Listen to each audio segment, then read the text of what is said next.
One, two, one. Okay. Hello, everybody. Welcome to Point 13. Wow, this is a different environment than I'm used to in the last couple of years. So basically, I won't be long. I'll share just a couple of things with you in the start. Like, first of all, we're very happy that you're all here, and basically, like, this is a very important point for us. And it's number 13 also, so like, Point has become a teenager. Obviously, like, once we started like 13 years ago, we never believed that, like, we're gonna go for Point to become a teenager, and that, like, he's gonna start his own life. I guess basically, like, what I want to say with that is that, like, obviously we are finally reached the point where we are really facing real problems, real life problems, and we are finally, like, going to have to be very serious and discuss about stuff, like, so this is the first time that we are not doing any showcasing of projects, any presentations of that kind or anything. We're just doing like panels where we will discuss the current status of affairs and the situation in the civil society, media, and generally the work on democracy. So that's kind of maybe like kind of the parallel between, starting our teenage years and the Point this year. First of all, like, as usually, I want to thank everybody that's here, and I want to thank everybody who's been with us for the past 13 years. Like, we've had like so many partners. I was kind of last night thinking of going through the list and mentioning them all, but, like, I knew that first of all we're going to be late, and second of all we have plenty of things to talk about. And, like, people, somebody asked me last night, like, why you are not on the agenda because you're the opening of the conference. And I'm like, everybody knows I'm going to be the opening of the conference, so I don't need to mention that. And, like, then I don't care, like, it's not important. So that's also, like, all of the people that have been here since 2012 that helped us, like, do Point and that supported us. Like, I want to thank everybody, each and every one of them, including everybody who participated at Point so far. So basically, like, just thanks to everybody without, like, going through the big list that I want to go to, but, like, consider yourselves mentioned, whoever you are. And I made it easy, like, first of all, I'm keeping time, and second of all, I'm not gonna forget anybody, which I usually do when I do this, so, like, I covered it all. And one thing I want to do in terms of thanking more than anything else is, like, I want to, let me just kind of stop there for a while. So yesterday, I usually, day before Point, I go to the city and I kind of, like, make myself busy with something, expecting a call from somebody from the team that something I need to do something or jump into something, whatever. And yesterday it was 4:30 and I realized I got not a single call, not a single email, nothing. And I was like, okay, what's happening, people? Like, I sent a message saying, like, do I have to be somewhere? Like, go rest, come to dinner. So that's why I really want to thank the team of Zaštone and the organization for everything they are putting in to make this work and everything else. So thank you, people.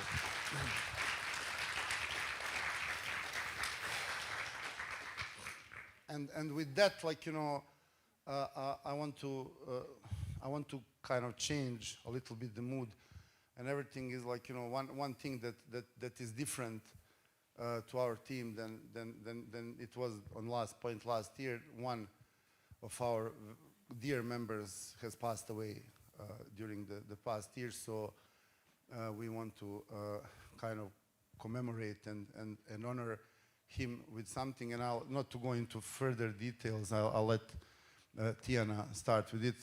So, Tiana, please.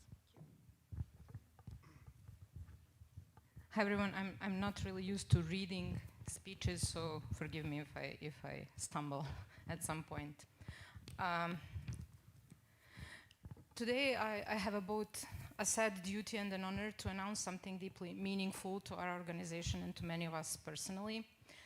As Darko said, last year we suddenly and tragically lost our beloved colleague from Istinomir, Emir Velic, who left us all, his family and friends and colleagues, far too soon. Emir was an extraordinary young person. He was talented, dedicated, and driven, and passionate about making this society better and more just and more equal.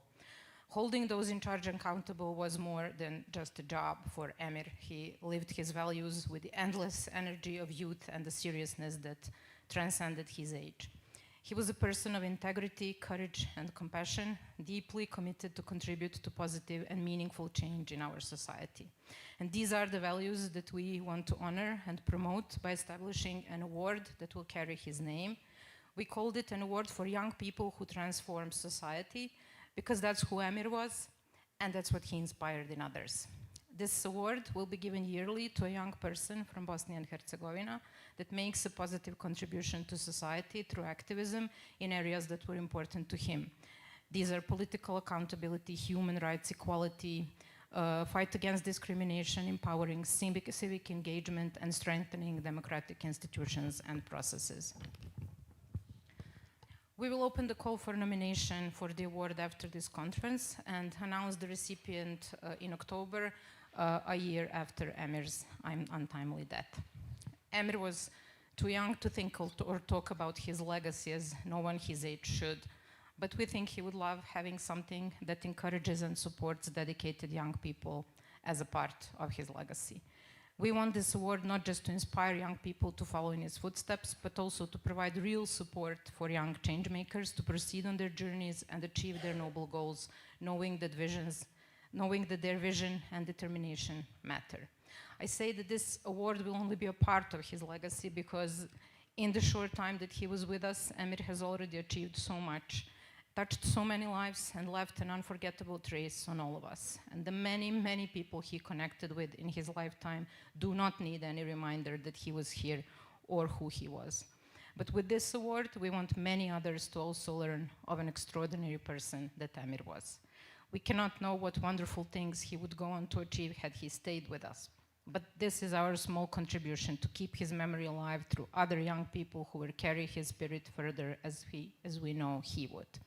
I hope he would be proud of us for this, as we remain proud and grateful for the privilege of sharing a part of his life with him. And thank you all for sharing this moment with us.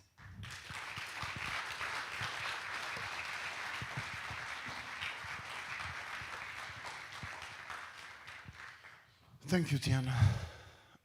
So, like, with this, I would like to invite you to kind of, also in honor of Emir, let's start these 2 days, and like, you know, as the civil society is facing their challenges and problems, the media, generally, the work on democracy, I think, like, you know, it is time for us to spend these 2 days in a serious discussion about the issues, problems, and everything that we are facing, and try to kind of, like, you know, remain together and try to kind of, like, you know, establish new ideas, networks, coalitions to continue the work that we, together with you and also Emir, was doing in his life. So with this, I pronounce the point 13 open, and, like, you know, after this we will start with the panels. First one is about civil society in general, so basically I'll give you a point. Thank you.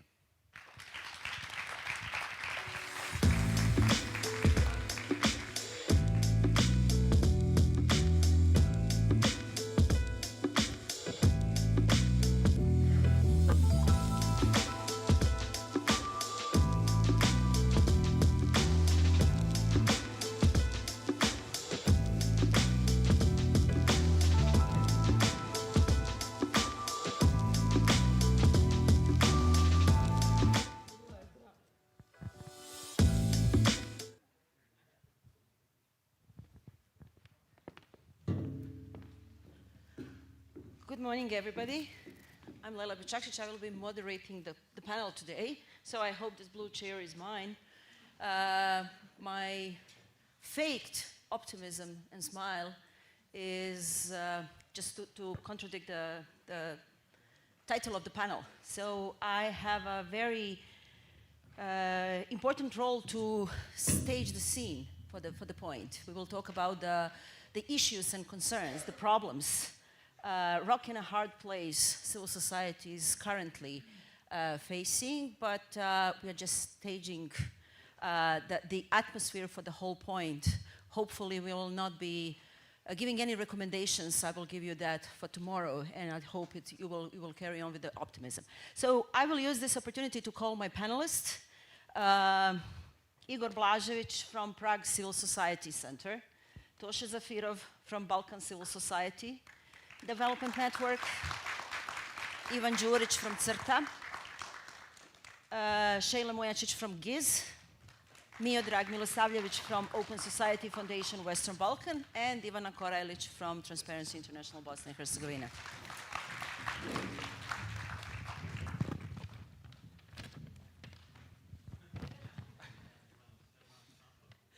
Between the rock and the hard place. Okay, so. That be the hard place, huh? Of course. As I said, I want to despite the black picture that you will all be sharing with us, I'm sure, but I want to keep up with the optimism. So I will not be giving a too long of an opening speech. I think we pretty much all know and share the issues that the whole society is facing currently. Civil society is probably in the deepest crisis that we have faced over the last, 20, 30 years. With the USAID withdrawal, with the geopolitical situation changing and shifting, with the rise of nationalism, with the rise of the autocrats, with the issues that we are facing in the region, with the uncertainty in the future. So without the further ado, I would actually dive directly into, because Darko already took about 10 minutes of our panel, which is already very short. I will dive in directly into the global EU and regional tendencies, and I would like to invite Igor to give us kind of the first and widest observation of the situation from the perspective of the Prague Civil Society Center. Igor, the floor is yours.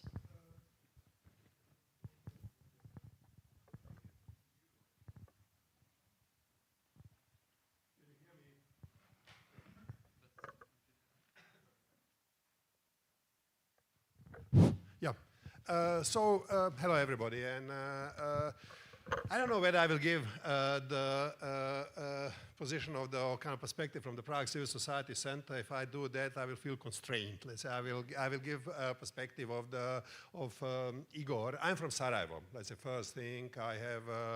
I have never thought in my life or in my youth that I will be activist, and I'm now already 30 years activist because of the war of this country. The war in Sarajevo and the siege of Sarajevo profoundly transformed me. But then since that time, I have really worked in many, many places around the world. So I do carry certain kind of a comparative bigger picture.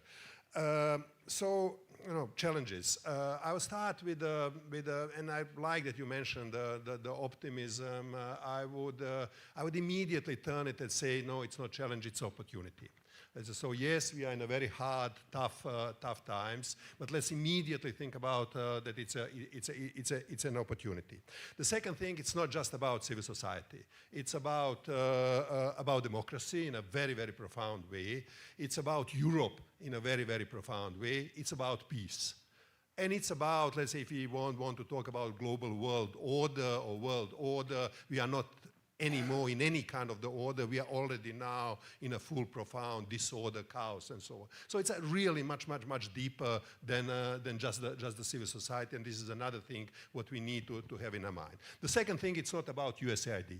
Let's say in a certain way, we will talk about that, and probably many of us are worried, but I think it's not about USAID. USAID is not important. USAID is just a wake-up call for all of us, let's say I have studied philosophy, to wake up us from the dogmatic slumber, from the deep dogmatic sleep that we as a civil society are for already quite some time following the inertia, following the autopilot of following the theories of the change from the 90s, following the patterns of the civic activism from the 90s, but this world is profoundly different world. But we are not aware of that. Or we know that. We know that we are in a different world. But the way what we do, how we do it, is not reflecting in any serious way this profoundly changed world. So how we describe this profoundly changed world, I'm already 4 years thinking about that, a little bit talking about that. It happened before the Trump, it even happened before the Trump, Putin's aggression of the it's much deeper. And it can be described in many different ways. I will now just throw one thing, two things. One is, you have mentioned, it's a completely different geopolitics. In today's world, autocrats help other autocrats. Democracies do not help people who are striving and fighting for the democracy. Simple like that. International institutions does not work anymore. They pretend that they are working. They are from their self-interest. They don't work. Geopolitics is different. The second thing, economy is the same one, but it's a neoliberal global economy, but has a profound different impact on our societies. The promise that the global neoliberal economy will deliver what has been the promise in the 90s, we now know it's a very, very different, but we still keep on going with the same economy. The next thing, technology has been a big promise that it is a liberation tool. Now we know, no, it's not. It's a manipulation tool, it's a surveillance tool, it's a control tool, and worst of all, it's making all of us redundant. We are not needed anymore. So it's a huge change. And the last thing, what also we don't really, I think, properly reflect, that something has deeply changed in our societies. The social, economic groups in our societies are very, very different. That is creating a very, very different collective emotions in our societies. The populist authoritarians, dark political marketing is working extraordinarily well with the change, collective emotions on something what I call abandoned societies in our societies. We who call ourselves civil society are disconnected from the big part of our society, and we don't know how to work with the emotions and value systems of the abandoned society. So different geopolitics, different economy, different technology, different emotions, different social group. Wow, this is really different, and we still follow the same patterns and theories of the change what we have been doing in the 90s. So my call is YIK. It's opportunity. My call is, let's reinvent civil society. This is our main challenge, to reinvent civil society. And I stress that why I don't say invent. Invent is you cry, you just start something new, completely new. No, there is a lot of deeper experiences before the 90s where we can tap a lot of useful experiences and then reinvent what we do and how we do it. One more point what I wanted to mention, today we have what is our kind of challenge, or what is our threat? Let's say we have alliance of the autocrats who work very, very well. But there is something, again, once more, once bigger, deeper, and that is alliance of the kleptocrats. Mm-hmm. And this alliance of the kleptocrats is not just in an authoritarian world. It's here, it's in Brussels, it's in New York, it's in Geneva, it's Dubai, so alliance of the kleptocrats and oligarchs, it's our real problem. They cooperate, they know, and the way how Russia lives under the sanctions is showing how deep and functional this system is. And the one more thing, let's say, what's happening globally, we really have this kind of the conservative, anti-liberal wave, which is not just political manipulation of the autocrats. Let's say this is a real social movement happening around the world, and these three things are working together. Autocrats, kleptocrats, and the conservative liberal social movements. They are not one thing, they are not motivated with one thing, but there is a synergy. So that means we are against the very resourceful, very systematic opponent, which is a skillful, ready to use, to play very, very hard ball. So we will be in a prolonged time, in a low tide for us and a high tide for them. So this is another big challenge. We really need to play a big, longer game. We are in a marathon now. We are not in a short, quick run. So I will stop here to basically give opportunity to other panelists. I will be happy in the rest of the dialogue to talk about, what is wrong with us in a civil society, where we make mistake, and I have a lot of ideas how we can be bigger and better. But ask me, chat about that.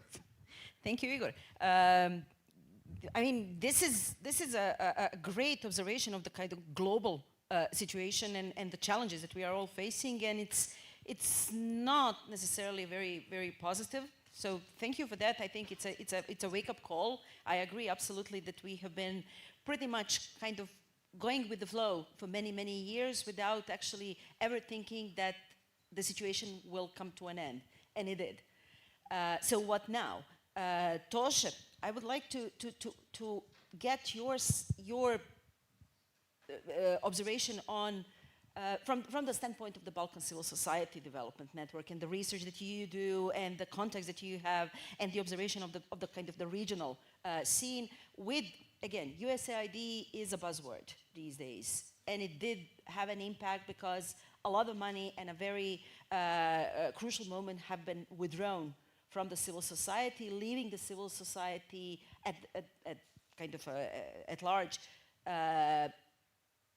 being faced with the question of how to survive.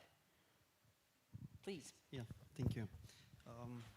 For the sake of the debate and of the panel, you will let me not agree with Igor on 2 points. The first one is the importance, or USAID is not important as it is, and the second one is the new technological revolution, which is also something that we as civil society need to adopt as the other forces are using it and adapting on it.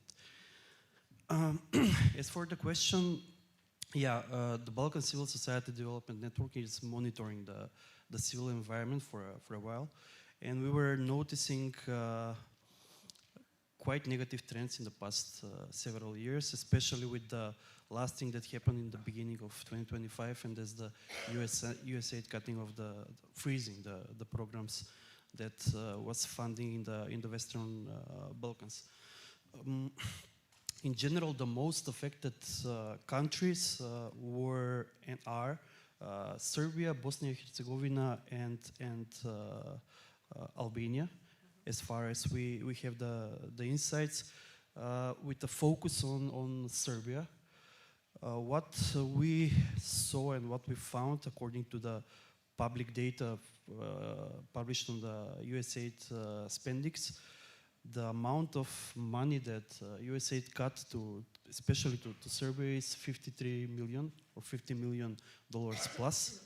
And compiled with the general US aid to Serbia, it can go up to 80 million, but this is a number that we need to double check and to see if it's correct and in which aspects are the money, which programs the money are freezed.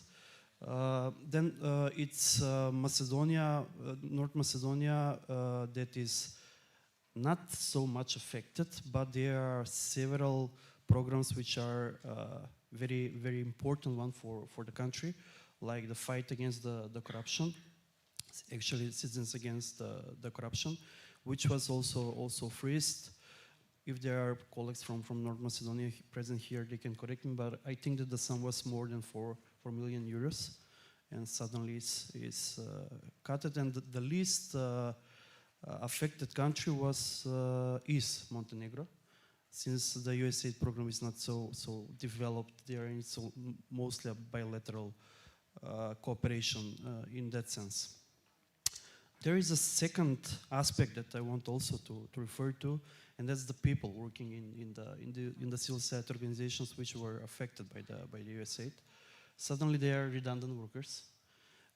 And the most worrying thing is that we have people which are multi-skilled, very capable one, and high professionals, which could have been used and served in the programs and strengthening the capacities of the state institutions in the countries that I mentioned above, especially if we bear in mind that we are on the road towards the EU accession.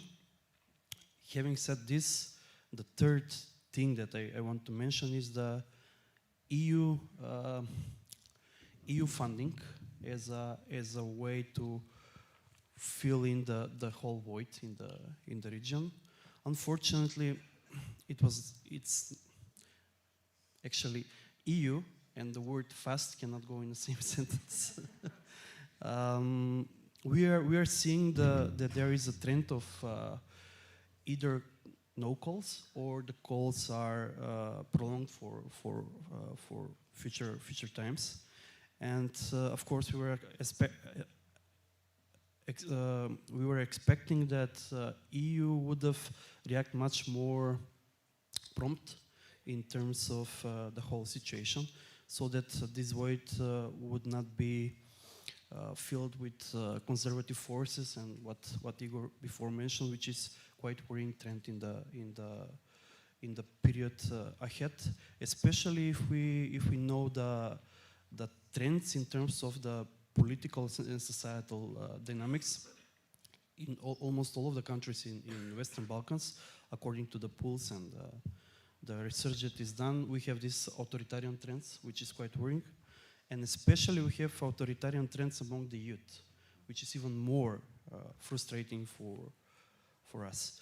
I would rather stop here, and we can continue later on. Thank you. Thank you.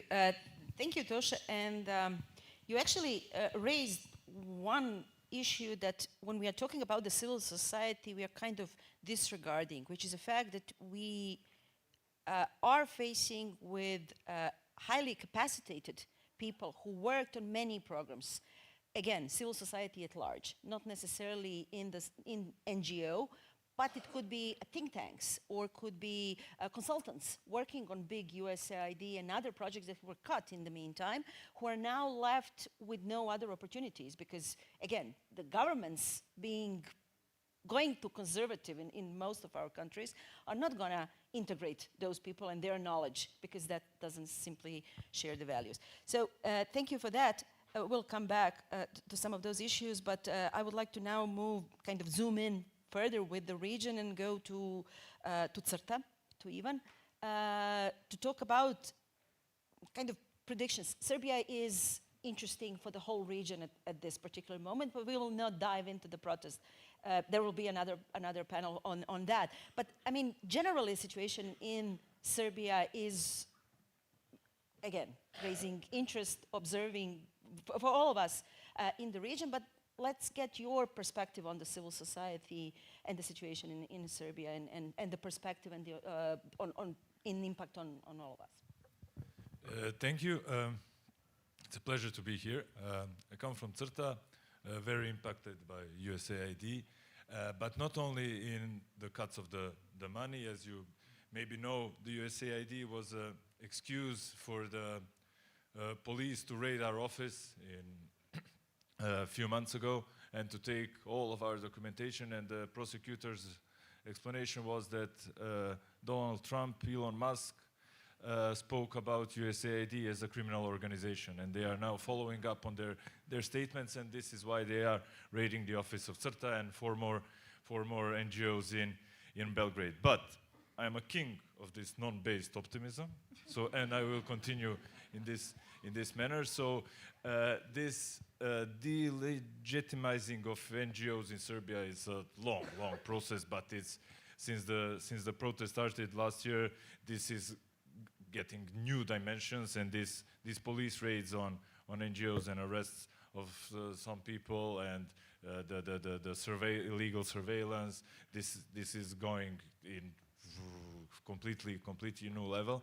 But on the other hand, yes, we have these problems with funds. Yes, we have state is captured more and more and is misused against civil society. But we have now citizen movements, citizens, not related to any NGOs, groups, or politicians, who are upholding the values that we nurtured for years, the research we've done for years, They are now in the streets on their own fighting for that. Demands that students have or other groups who are now emerging in Serbia. They are basically the same of what we would recommend on point 12, point 11 or a conference like this in previous years. So the work that we have been doing was not irrelevant, as it sometimes.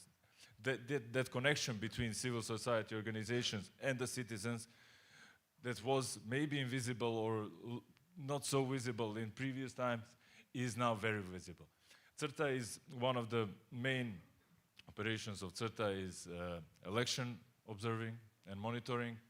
And now we have local elections in one city and one municipality next week in Serbia, Kosjerić with 9,000 voters and Zaječar, a couple of tens of thousands, small cities. But elections are important because these are the first elections since the protest started.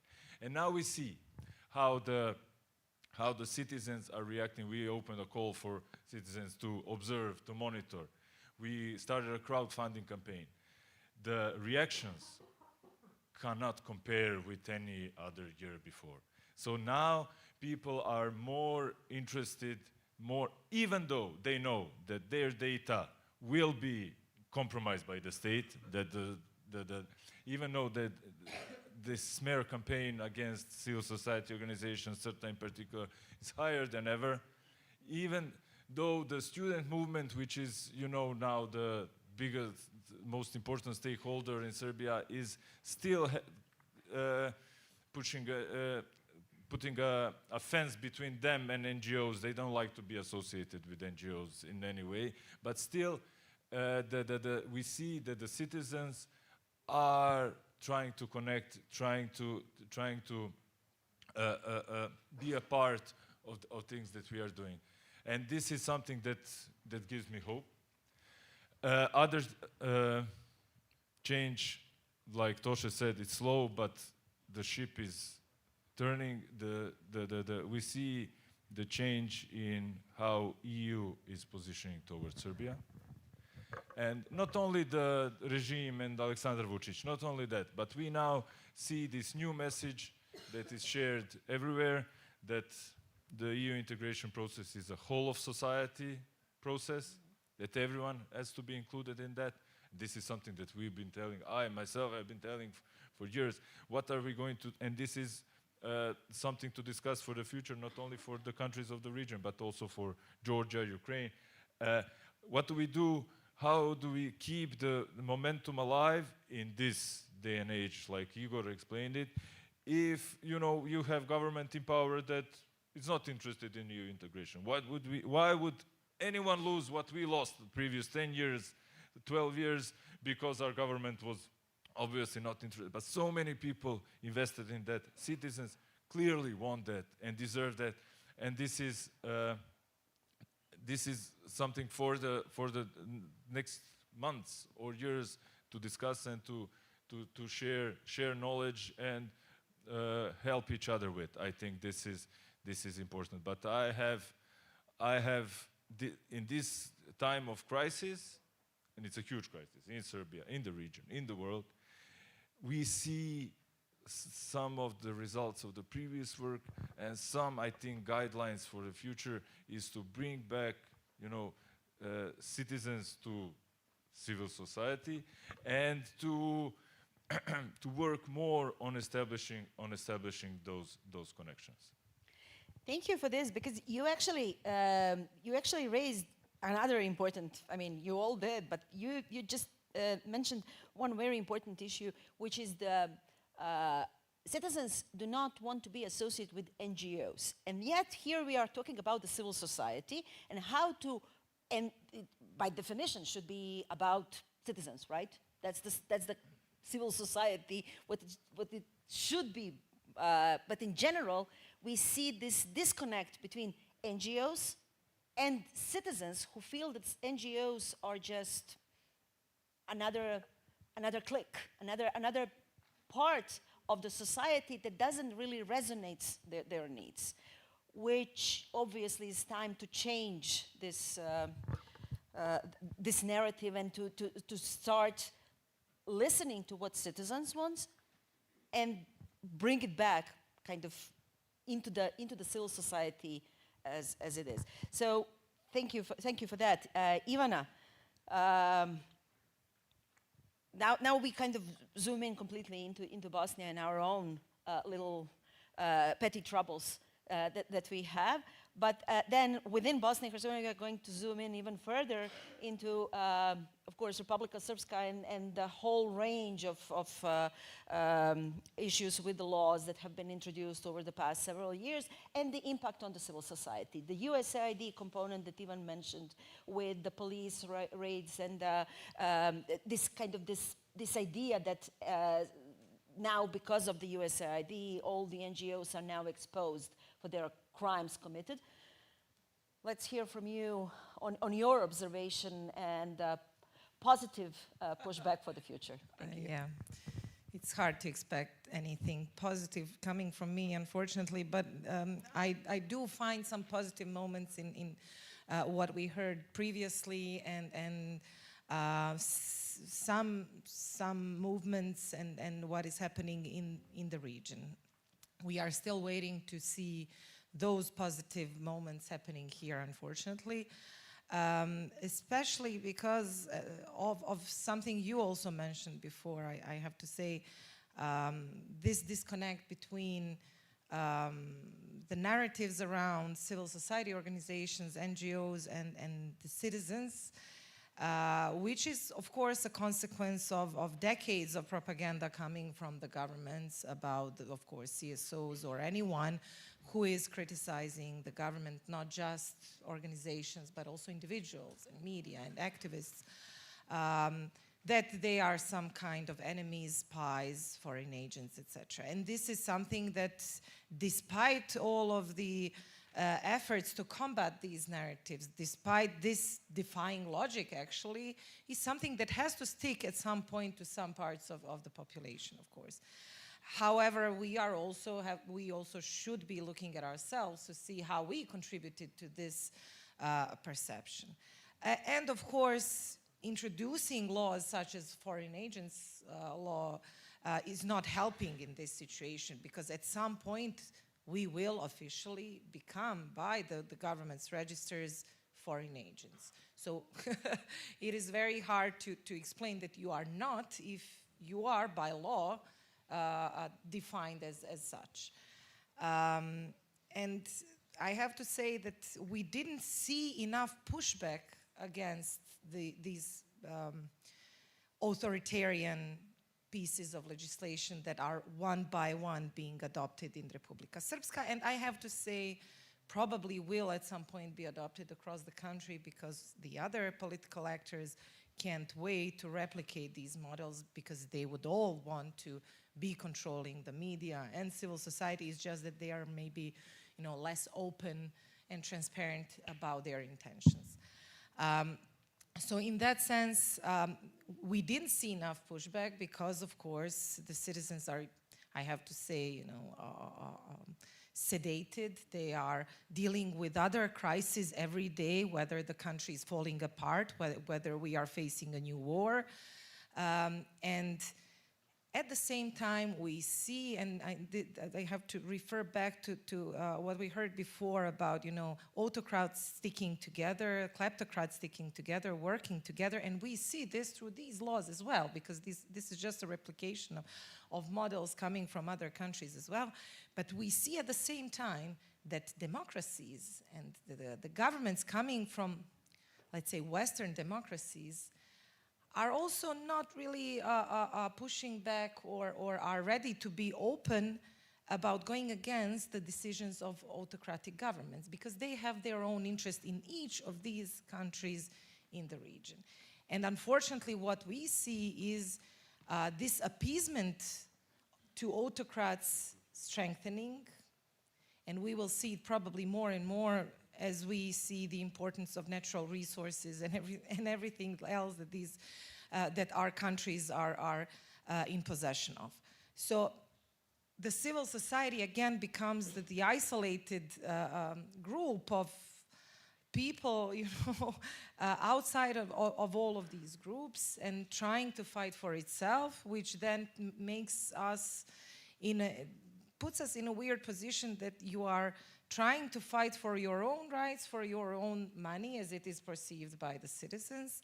And at the same time, with, as you mentioned, USAID cuts happening, which were used for further attacks on civil society, portraying everyone as thieves who are, stealing the US money and frauds, etc. And even this weird guy that they are parading around, representing him as the part of Trump administration, actually investigating about 250 million and whatnot, which to everyone is clear that this is a hired lobbyist who was brought here just for the sake of this. But unfortunately, we also don't see enough media, questioning these narratives and these fairy tales that we are being sold. So what will be the consequence of all this? I really, it is hard to predict, because sometimes, you know that these laws are being adopted just for the sake of warning. So you always kind of hope that this will not be implemented in such a level that they are announcing. However, the trend is continuing, and we have one by one the criminalization of defamation, and then the foreign agents, and then the media law that is being announced, and then the law on protection of constitutional order, which will basically at some point give authority to the police and prosecutors to persecute anyone who is thinking or behaving differently than what the government tells you. And it is not affecting just civil society and media. It is also affecting the opposition or the ability of anyone to basically go away of the lines that the government is trying to put as is the only acceptable one. I think the solution is in broadening the support networks, the action networks beyond our own little worlds, because this is happening everywhere, and it is not just one or two or three countries, autocratic dictatorships that are introducing these laws. It is now becoming acceptable in EU member states, across not just the region and Europe, but across the world. And it is becoming a part of the official narratives of even the so-called democratic countries. So I think that we will at some point be living, despite trying to be positive, be living in a world where it will be normal for the government to determine what can be said in a public space and what not, what civil society organization can be doing and not. Because we see that we cannot talk about these universal values anymore, because they are open for interpretation, even by those governments and countries who were trying to promote them. Thank you, Ivana. Unfortunately, this is something that we have been observing over the years. This is not just it's not only this year that we are facing with it. We knew this is coming because the critical voices have been suppressed for years. You are being too critical. You don't understand the bigger picture. You are not participating. You don't have the higher goals. You are just being negative. So basically, those are all the kind of qualifications that we have all been facing with. But before I continue with my panel, I just want to mention to the audience that I want to include you all. And I want this to be very interactive. So prepare your questions, because I think it's, instead of just talking among us here on the stage, I think you have more important issues to raise. So please think about your questions, and we'll come back to you very, very shortly. But now I have two donors. One donor, one semi-donor, or the very, very important past donor. But still, your perspective on the situation is very important. From the for the Open Society Foundation, I think it's important to kind of observe the situation over decades, because you have been here in the Balkans before all the other donors. You helped create originally civil society organizations, that some of which are still present. You helped define what will become the civil society in the Western Balkans. GIZ has a recent role as the donor for civil society, but have invested a lot in infrastructure, working with the government in different sectors. So what's your perspective on kind of the possibilities, opportunities, and challenges that you as donors are facing, but also the civil society that you are working with is facing? So should we start with GIZ first? It's here. Here, you can use this. Thank you very much, Leila.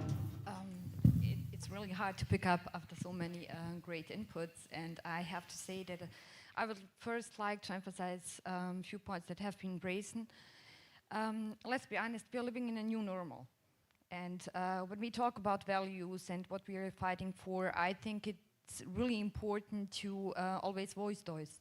Because within this kind of new normal, the values that we have been talking about a few years ago and the current values have totally shifted, at least from the perspective of certain parts of the society.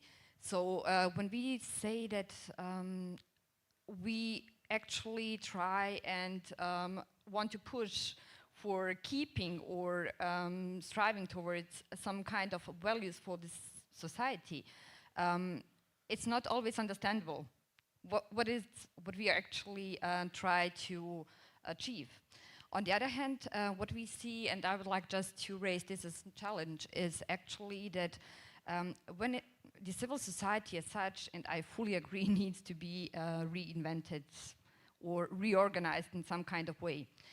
Because the perception of the civil society is becoming, I mean, let's focus on certain aspects. I'm fully supporter and believer of the necessity of civil society organizations, but the perception is that they have been some kind of self-sufficient, becoming self-sufficient, unfortunately, and that the society actually often don't understand them.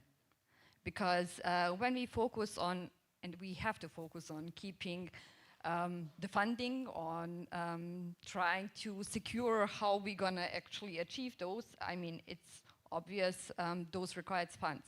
To be able to generate some funds, most of the civil society organizations are actually depending on some kind of granting and donor support.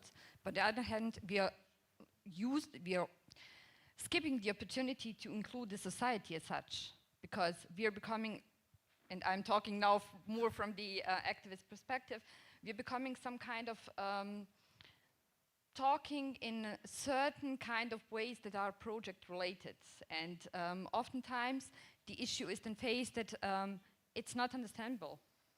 It's not understandable for huge part of the society what it is actually that the civil society is fighting for. And I think we should actually focus on the areas that we are, with those reinventing, trying to think more locally, trying to actually engage this momentum that is currently happening, where we have where the civil society is becoming more engaged, more interested. But to even emphasize this, I think it's really important to further break down what is it? What is the foreign agents law? I mean, I have used the opportunity to talk with so many, and the society, in a large extent, doesn't think it affects them at all. And that's the issue. That's the issue, because we are facing, and I think, of course, the narratives that have been already there for decades are contributing to this. It's like, you know, civil society is one elastic elite. They're actually just trying to get some projects so they can find their interesting life, which is, of course, not the true. But this is a narrative that has been repeated and that can be seen on a daily level. And the society, especially with the opportunities of the digital and innovations, is actually just shifting the space towards social media and the discussion there. So facing several challenges, I think, on the other hand, it gives a huge opportunity. It gives the opportunity to step back, to reflect, for whom are we doing this, on the first place, and on the second, how to integrate and how to incorporate them.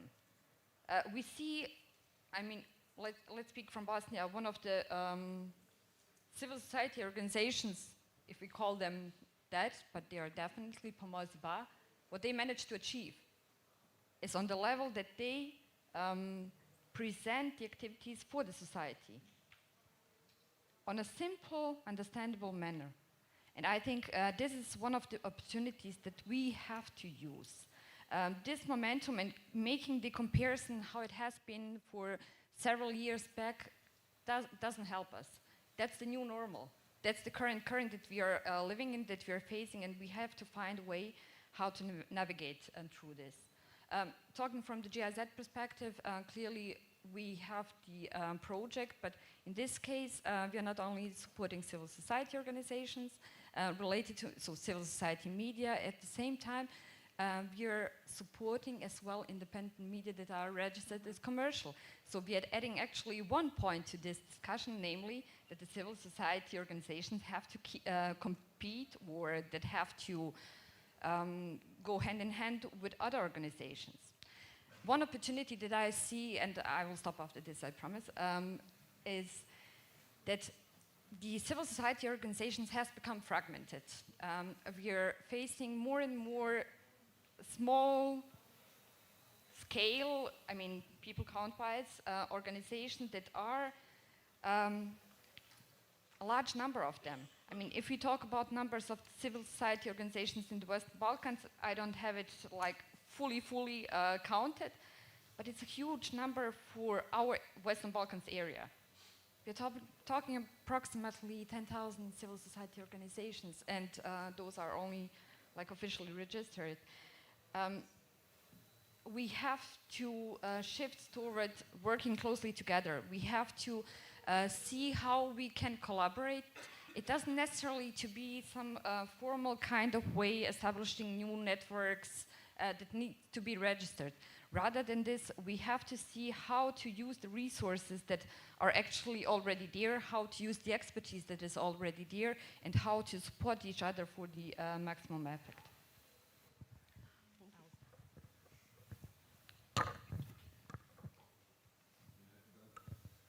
I don't need to introduce you further. I think sure. Is it working?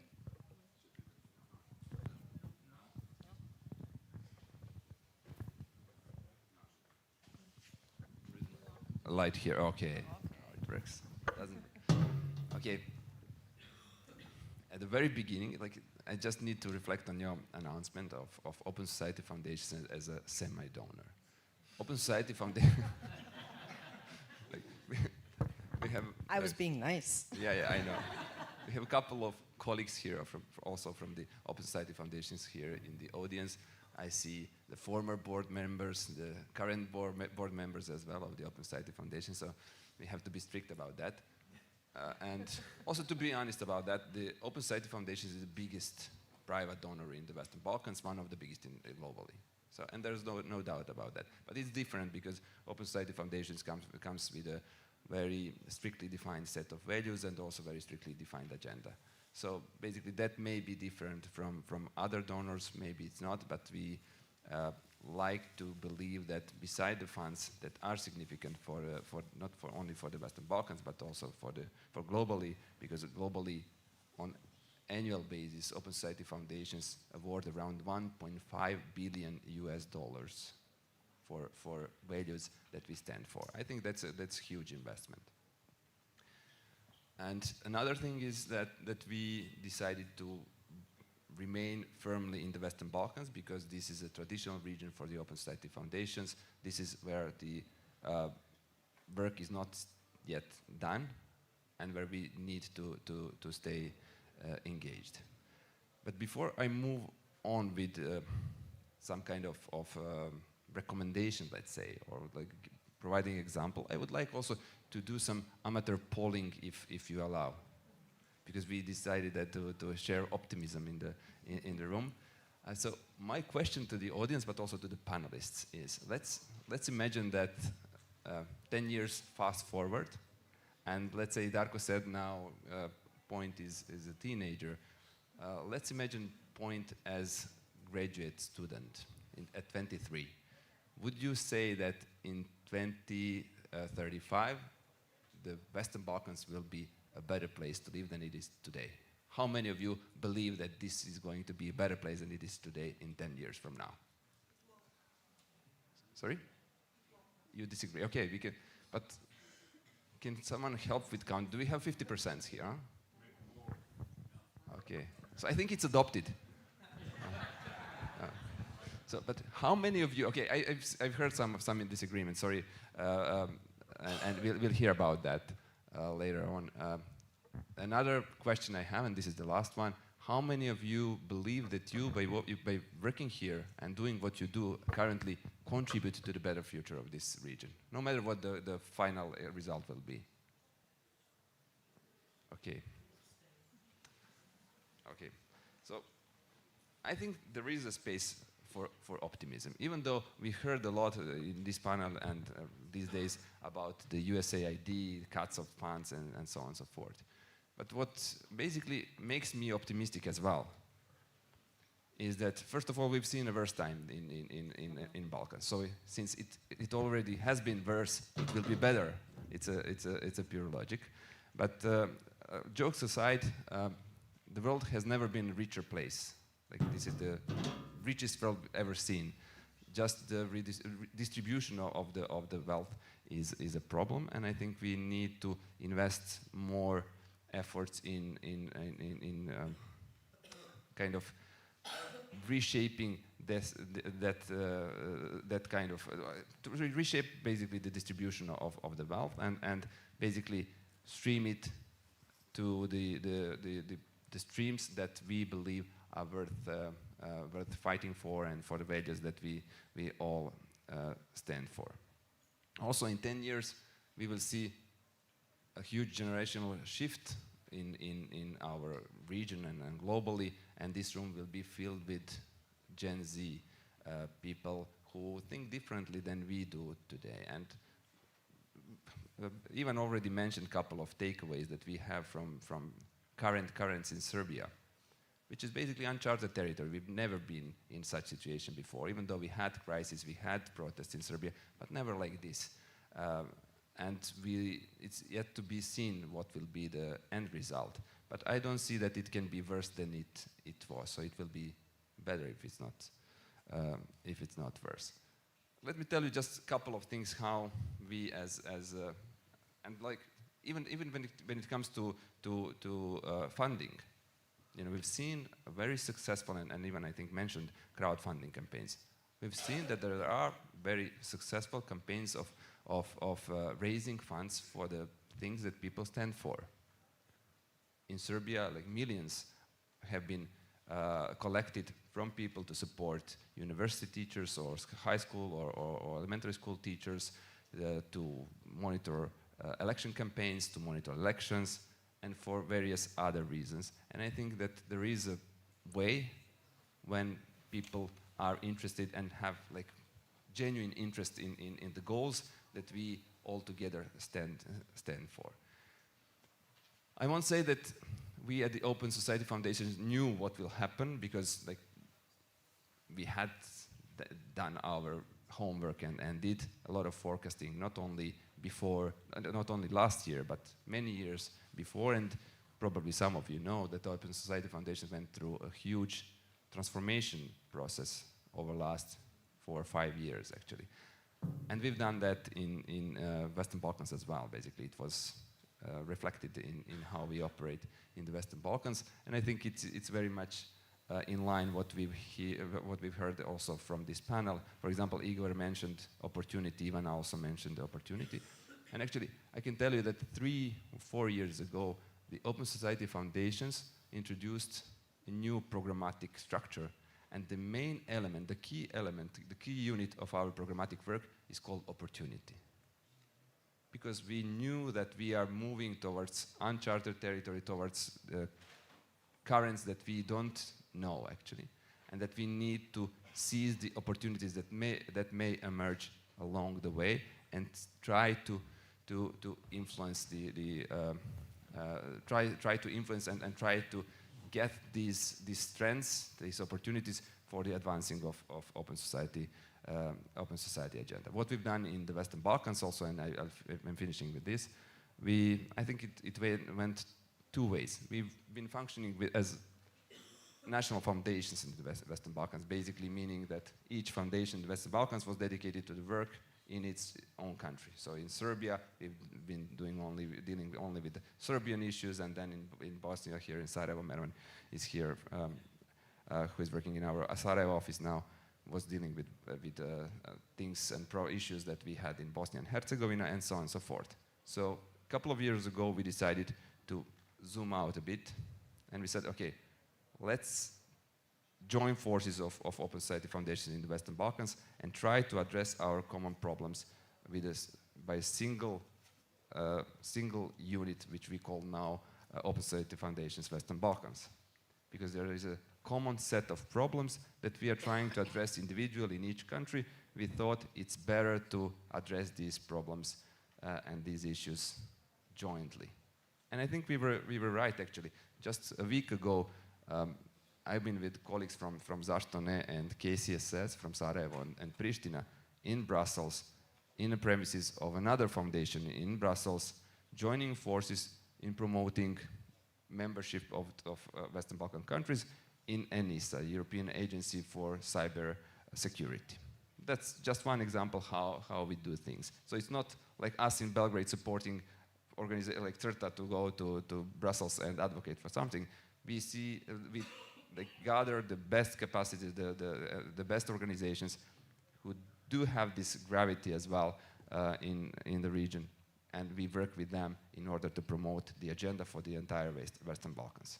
And we do that in the EU integration process, to also resolve some of the important strategic dependencies of our countries, like in energy sector, because our countries are highly dependent on some of very malign actors when it comes to energy sector. And the third one we decided to work in because it's important. It's digital. We are lagging behind in digital development and in embracing the new technologies in how not only civil society operates, but also entire our societies, including businesses. So this is the third programmatic stream. So that was like kind of zooming out. Let's try to mobilize our resources in a more pragmatic way and push for a regional agenda. Another way was zooming in and trying to work with local communities. So basically it was 2 ways: working with local communities on problems that people stand for, again regionally. And this is another change that we introduced in our work. And the third one, and I'm finishing with this, it's more intense cooperation and coordination with the rest of the donor community, because no one can step in instead of USAID. These shoes are too big. Tosha mentioned just figures for Serbia. It's over 50 million. In the entire Balkans, it's hundreds of millions. So no one can immediately step in. And you can imagine how my inbox or inbox of my colleagues looked a day after it was announced that USAID will cut funds. You can't intervene like in a day and save the thing, because nothing will save the thing in a day. So we can leave it here and continue conversation later. Thank you, Miodrag. Here is now the opportunity for the audience. Do we have questions? I have a couple of questions for the panel, but do we have somebody from the audience? Or you are still very sleepy? Yes, please. Do we have a microphone? Or okay. So we have here.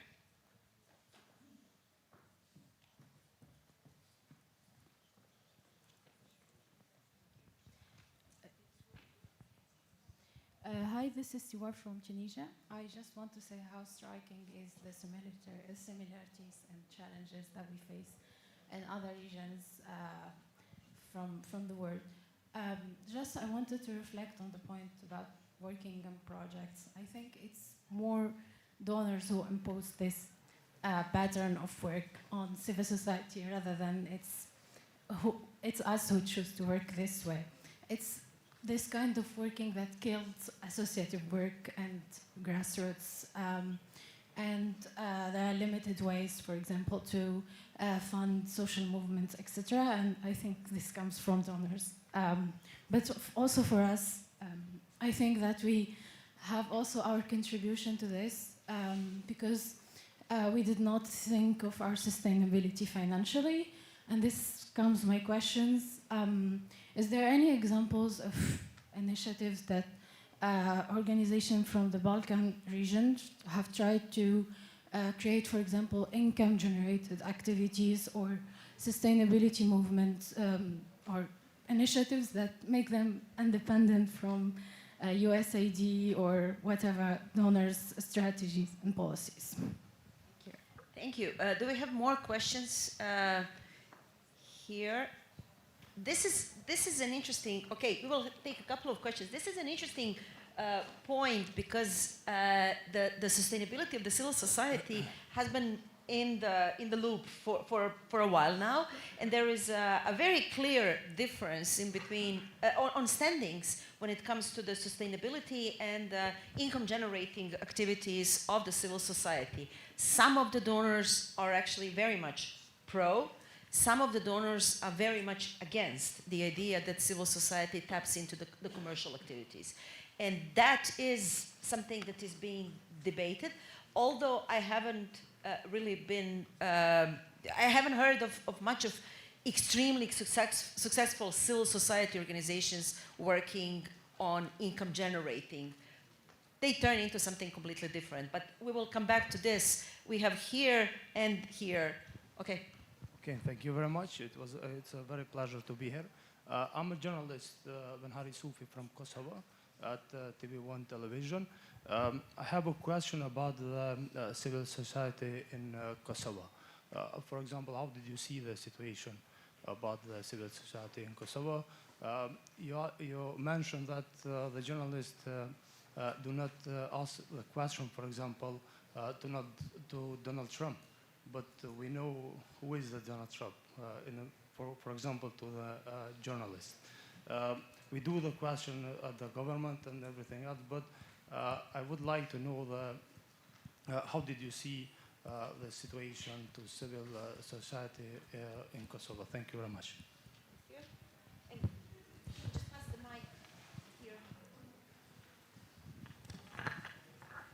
Hello everyone, my name is Sergey. I am Belarusian from Prague. And I have a question to you, and maybe to you all, related to the society reaction to authoritarian laws and legislation and so on and so forth. It was striking for me when you said like Western society or Western countries, they do not react when authoritarian tendencies come to the place because they have their own interest. They then do not react until the society reacts. And my question is, do you think this governmental system, institutions or people who work in institutions, they're planted from the space, or they're your country fellow men?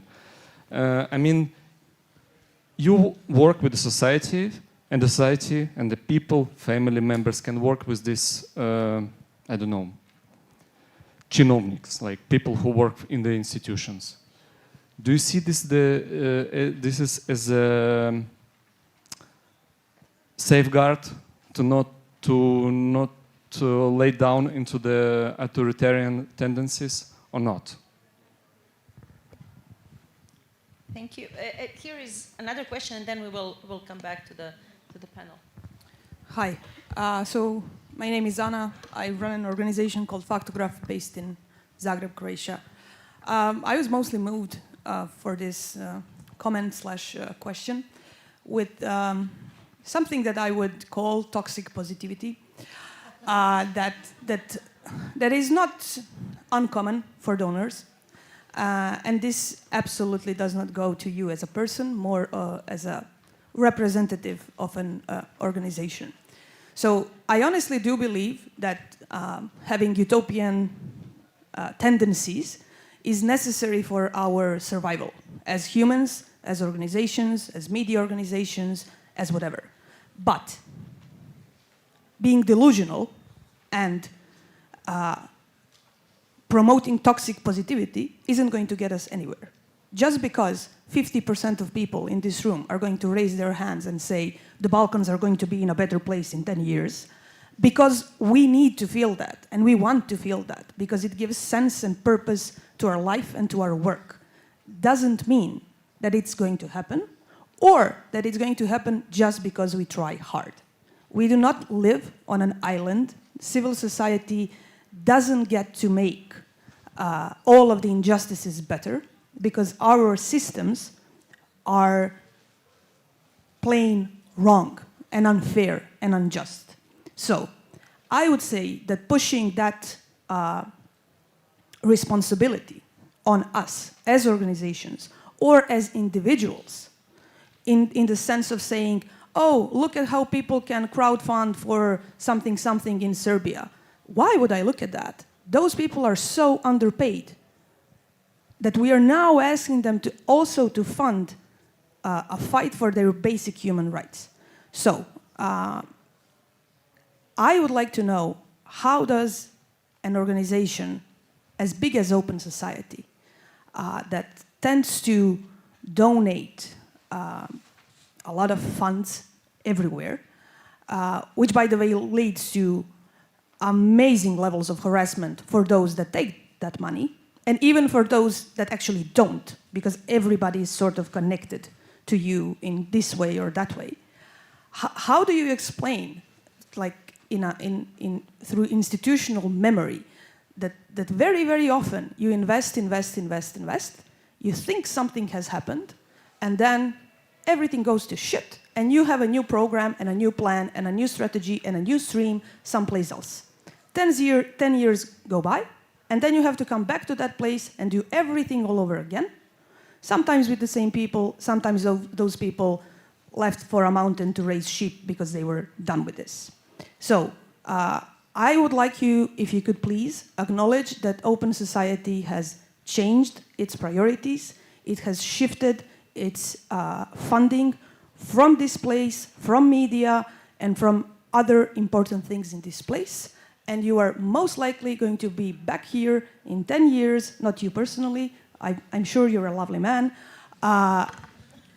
and basically doing an amateur poll asking us, 10 years ago, if somebody asked you that if you were going to be in such a shitty situation, how many of you would have raised your hand?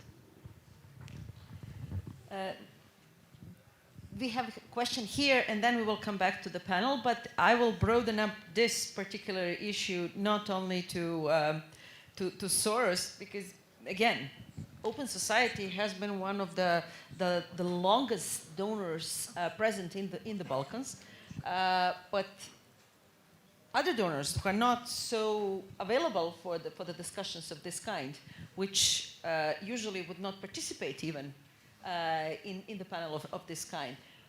Yes, please. Thank you so much. My name is Filip Eidus. I work at the University of Belgrade, Faculty of Political Science. All speeches were excellent, but I was particularly moved by the first presentation by Igor Blažević. You promised us in your initial speech that you will also share with us some ideas on how to kind of change the paradigm. I think you were quite convincing that we are stuck with some old ways of doing things and that the world has moved on. But I would really love to hear how can we adapt as civil societies to this brave new world order. Thank you.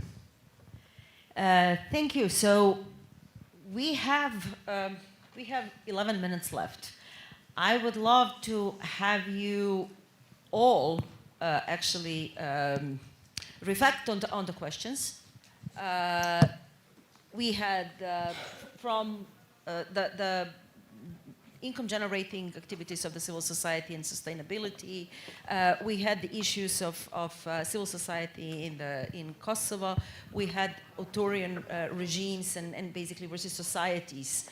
Where do they come from? Are they kind of shipped in from outside, or are they homegrown? And how do we deal with that? We had the issue of the fake toxic positivism. But again, I would add to that other donors as well, and then we had Igor on the recommendations. So I would invite you to, we can go basically in the order of seating to give your final remarks, to answer the questions that you see that you can, and give your final remarks on the topic that we discussed. So that would be kind of your final intervention. Please. Thank you very much.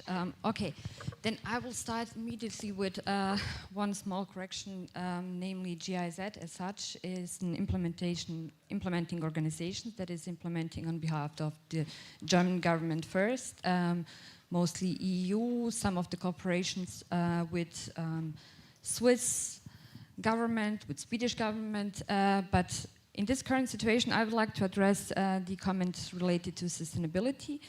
GIZ is currently implementing a project that is funded by the EU and the German government, and it's actually focused on the sustainability. It's called Sustain Media. We have worked in the past 3 years with several civil society registered media organizations actually in the area to introduce new business models to try to generate some kind of revenue streams that will, and let's be honest, we do not expect that they can achieve to be immediately self-sustainable, but at least strive towards and start implementing ideas that will help them become sustainable, hopefully at one time.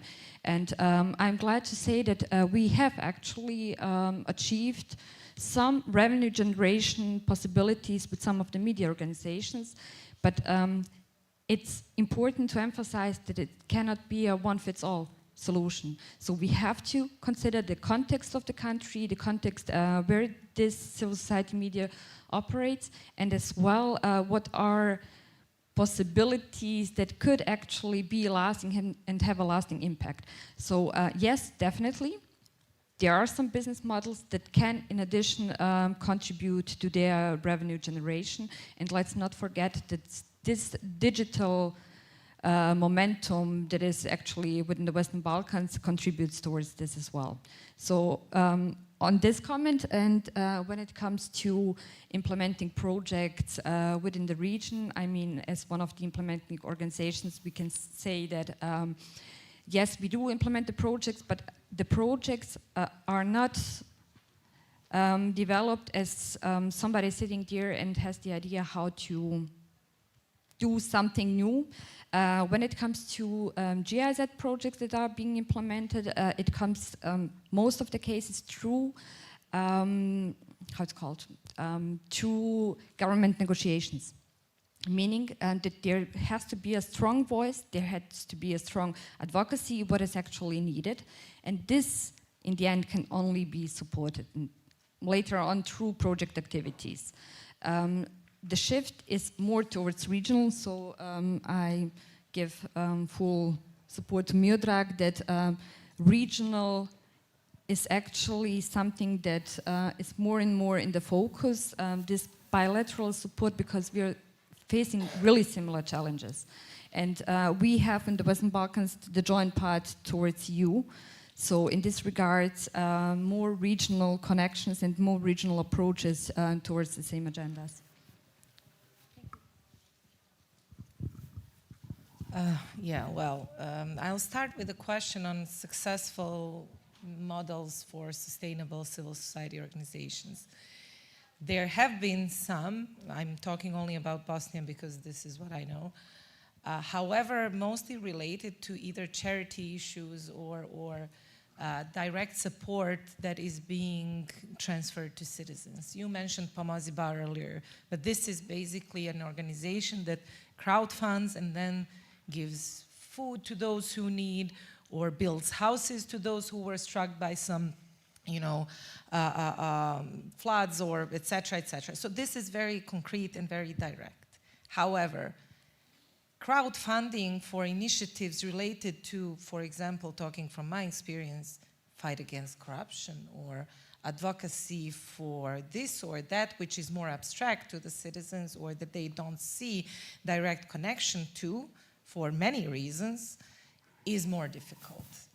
Or if you are providing, as we do, free legal assistance to citizens, we cannot ask then the citizens to pay for this legal assistance if we are marketing it as free legal assistance. So it is very tricky in the sectors related to democracy, rule of law, the fight against corruption or whatever, to be able to use the same model. There are other models, of course, but we have to be careful about what we are talking about. And I guess we will have time later on during the conference to talk more about the sustainability issues. When it comes to the questions related to where do our autocrat leaders come from, I would have loved if they came from the space so we could be able to return them back to the space.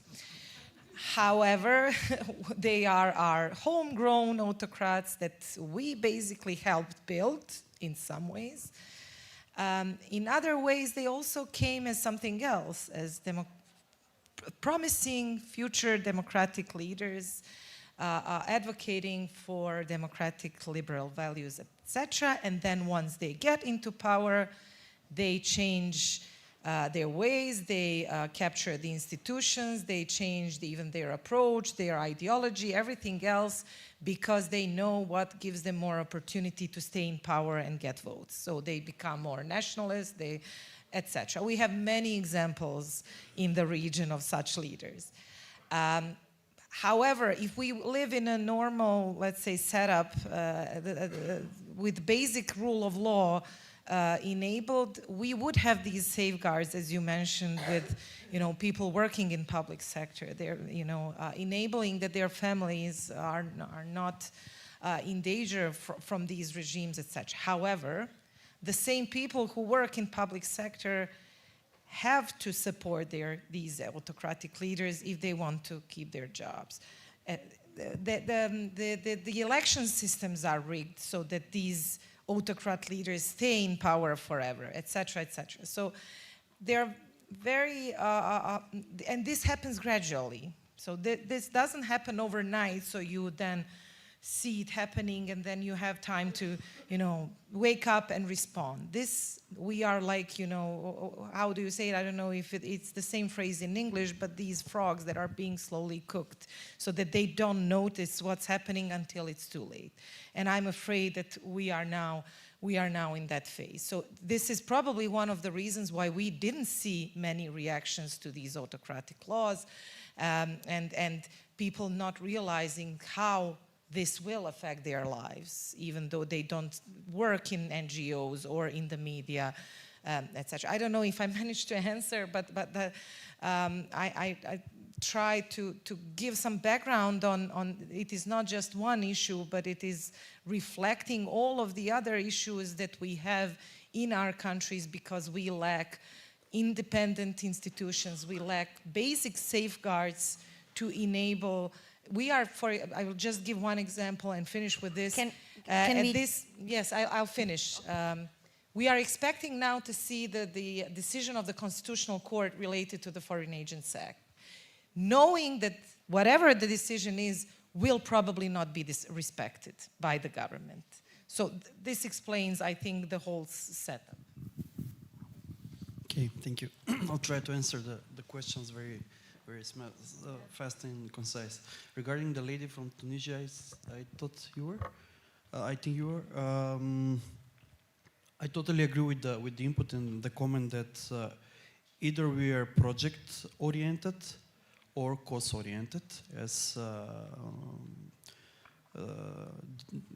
Shayla, is it correct pronounced, mentioned, as you mentioned as well. So actually the donors are putting the frame and we are a civil society organizations adapting to it. And most of the time we are project-driven rather than cause-driven. and that we need to acknowledge and admit that.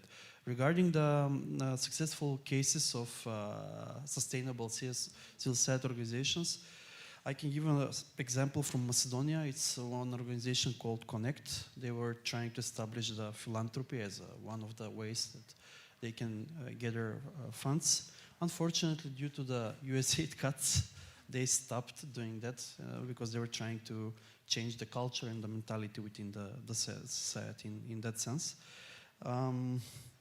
Regarding Kosovo, what we know is that the civil society space is severely affected by the USAID cuts. Sorry, I don't have the figures. Actually, I have figures, but I cannot share those since I'm not sure how exact they are. Regarding the autocrats and autocratic tendencies, we lived back in Macedonia. We lived there that for 10 years almost, back in the days starting from 2006, 7, 8, and then 2016. So it's a complex situation and state of play where you have implemented this theory of insiders and outsiders.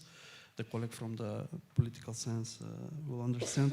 It's in simple words, you are keeping up with those which are keeping you in power, and all of the others are outsiders.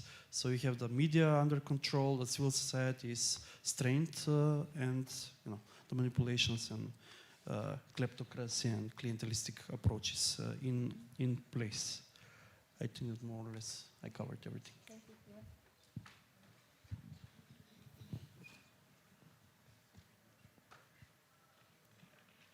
Okay, time's up. Very shortly, I just They want to... took 10 minutes out of us. So, we'll take from the next. maybe to reflect on what you said and to maybe discuss about Kosovo. We are activists. I didn't ask, to be confined in project management, in this language. This is not what I want. What I want is, free and fair elections in Serbia, for example. It's not me who has to put it in these kinds of, and it's difficult. It's not that we self-impose this problem, that it's very difficult to explain to citizens or to anyone that one parliamentary committee in Serbia established one working group, which established some rules of procedure which they didn't follow, and this is why we can't trust the election results in June this year or next year. How to do that and to stay with our core principles, to be transparent, to be honest, not to manipulate. This is very, very difficult, and we need to, to share experiences and to find new answers. And regarding Kosovo, I always, coming from Serbia, always saw this very different nature of civil society in Serbia and Kosovo. Civil society in Serbia that started growing in 90s against Milosevic regime, against the government, always on the margins, still against the government on the margins, etc. Well, civil society in Kosovo is so vibrant and participate actively in state building instead of being, always against. And this is something that I always admired and hope for, that sometime in career we will be partners with government in building institutions, in providing, this didn't happen in the last 15 years of my activism, but we'll ready when the time comes.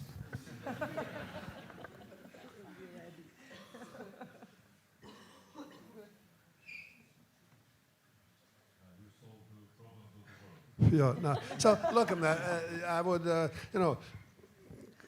quite a lot, let's say, in a way how we are framing also questions here. I see it basically kind of, we stay how we are, who we are, and then we are just asking ourselves, okay, whether crowdfunding will help, or maybe entrepreneurship will help, or maybe we will blame donors and then then we will change the donors, or maybe donors will come back. Let's say. So I think, let's say, we need profoundly, radically to change ourselves.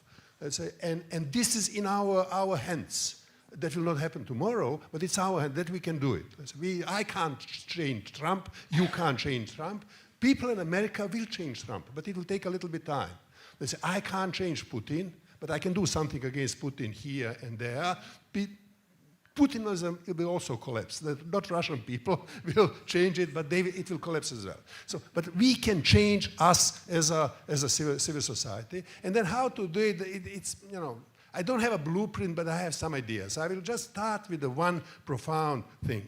We usually start with the question, what is my issue? Democracy, human rights, gender, LGBT, environment, and so on. What is my issue? Then how I integrate people to follow my issue through the marketing, through the whatever, and then how I get the donor to pay me to continue to do these things. It does not work anymore and will not work. Let's say, I sign you, and then in 10 years we will not change because that does not work. So I'm saying, let's ask with the question, not what is my issue, but who are my people, who are important in this society because potentially they have a social and political power. They don't have it now because they are passive, they are depoliticized, and so who are my people? How I embed, not how I integrate them into my values, my issues, me, but how I integrate myself into who are the people who are people with a social economic potential in this country, how I spent 10 years with these people doing what is important for them, what is their concern, what is not their value, not my value, and if I spend time with them, let's say, I will mobilize their power and do it. Let's say. So that's why I say, let's reinvent. The Catholic Church was doing that for centuries, sending the missionaries. The communists have known that and say, you go to this factory, you go to this village, you go there, and we will do the revolution. So I think, let's say, this is the way we need profoundly to change how we work. And we should do it without donors. Let's say the donors will not fund that. Let's say if we are not ready and able to do things without donors. I have working my 5 years without knowing the donors exist and didn't stop me to do big things. I'm now working with the people in Myanmar who are fighting one of the most brutal regimes, which is held by Russia and China. There are no donors supporting them. 4.5 years they are fighting the brutal regime, and they have liberated 50% of their country, let's say. So it is possible. We should stop crying, we should stop blaming, and basically reinvent ourselves.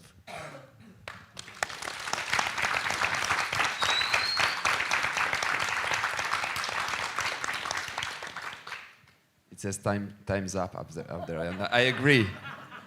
Let me just briefly try to address, and like in less than a minute, couple of questions that were more directed to me than others. First of all, about the sustainability, I remember, like, I think it was more than 10 years ago, and I've been working for the Open Society Foundations for 20 years now. So it's a long time.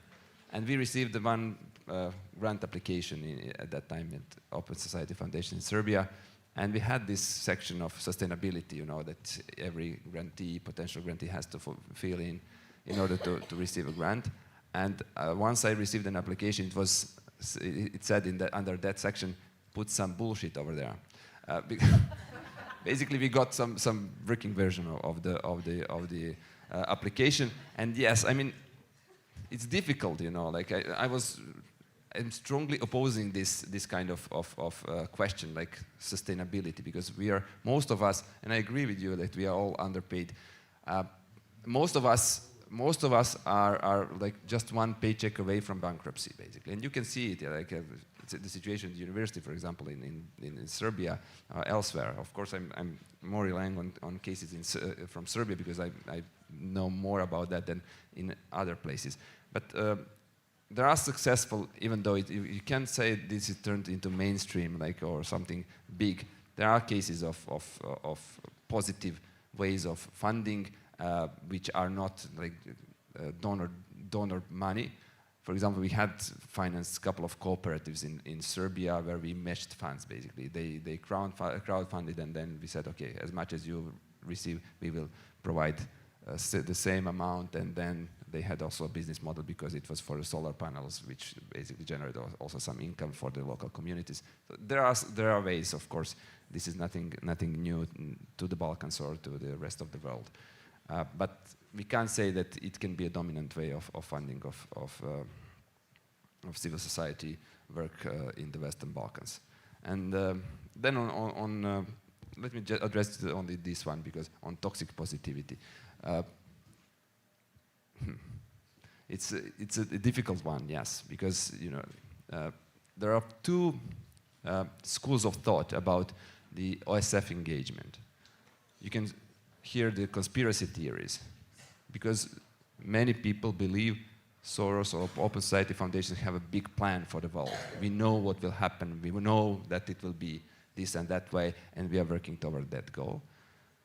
And there is another school of thought, which is more closer, I think, to the truth and to what we are doing. And if any of you has read anything that George Soros has written, you would see that he relies on the concept of fallibility, basically, which in essence is like, you face the problem, don't run away from the problem. You face the problem, try your best, and then see what happens.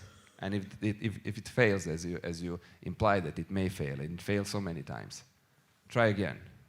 Try same, try different, try with different people, try with same people. This is kind of business that we do. If you look at the situation now in the United States, where our foundation originates from, it's not as good as it was. But again, like OSF has taken a position to do its job, like to promote the values that we really stand for, with same partners, with new partners, and that's how the things work. And I think it should be like that, because we cannot address all the problems that we will face in the same way and once for all. Like, new problems will emerge once we resolve others, or even before that. And I think that's the only way we can function. And yes, we have to, I believe, personally, even though the foundations is also taking that position of like positive thinking of the way how we can intervene into the reality, that we can actually try and we can possibly produce a change which will be in line with values we stand for. So that's my answer to these questions. Thank you, Miodrag. This is at the end of this panel. I will just give a very personal observation of the situation. Working in donor-funded projects many years. I'm 24, but have about 30 years of experience. The only situation where I actually felt that donors are behaving very humane toward the organization that I represent is at the time when the Soros Foundation here in Sarajevo, which I worked with, was closing the program. You were facing with the inevitable situation that funding will no longer be available for the future projects. But we were given a tie-off grant, basically a core support at the end of a very long-term cooperation, where we were given some time to group up. Here is the money at the end. We will not be having any more funding for you, and we don't know when we will come back. But here is the final grant. Do what you do. We will help, we will assist, we will come back if we can, but here is what we can give at this point. I never actually had that with any of the donors that I worked with, because usually donors just say, this is it.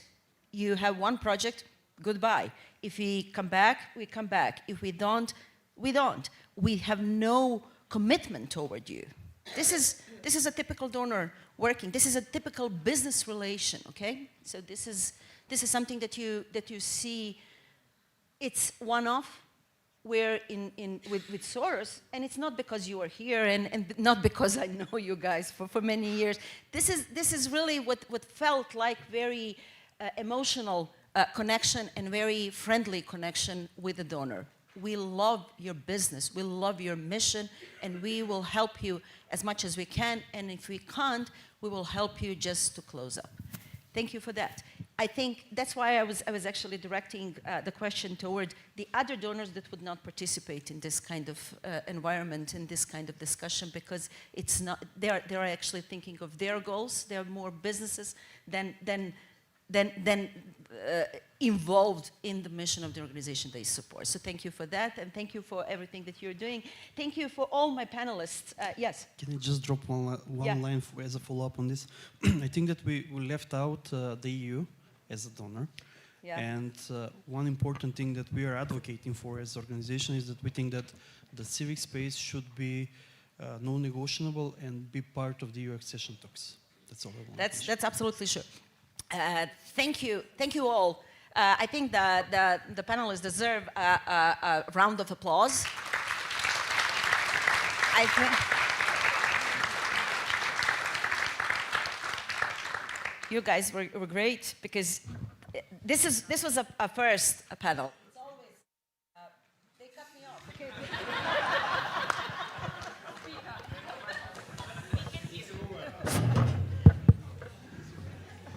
Working maybe. Okay, so it's back on. It's back on. Sorry. I think that this was a good panel for the early morning. I know that you guys had a rough night last night. I've heard of it. So good luck with the rest of the point, and I hope that we will keep this positive optimism, at least. I mean, let's hope that the situation will improve. Thank you again. Thank you.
Hello, everybody.